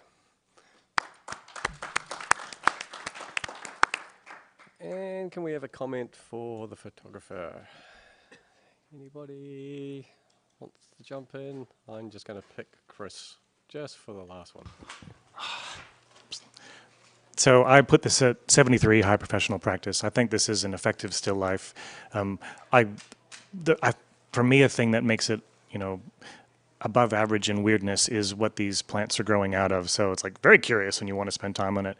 The shadows feel, it's sinister lighting. They're lit from below, and I think that's odd, So yes, it provides visual interest, but I kind of want to know why. Maybe there isn't a why. So as far as elevating it, I'd maybe think about how you could change where the light's coming from to get the same kind of effect, but not have that sinister lighting. Okay, thank you for those comments, Chris. And rightio, so that is us. All right, so that was your illustrative category for 2023. That was the final judging category to be done for this year. So I'd like to say a big thank you to all the judges and all their time that they've put into it, all the helpers out the back and all their time that they've put into it, honours and all their time. Thank you, Jane-Marie, for keeping me on track, and thank you to the audience, thank you to the sponsors, Sonny for the awards, and of course us at NZIPP for this particular category. Yeah, that's a wrap. Okay, so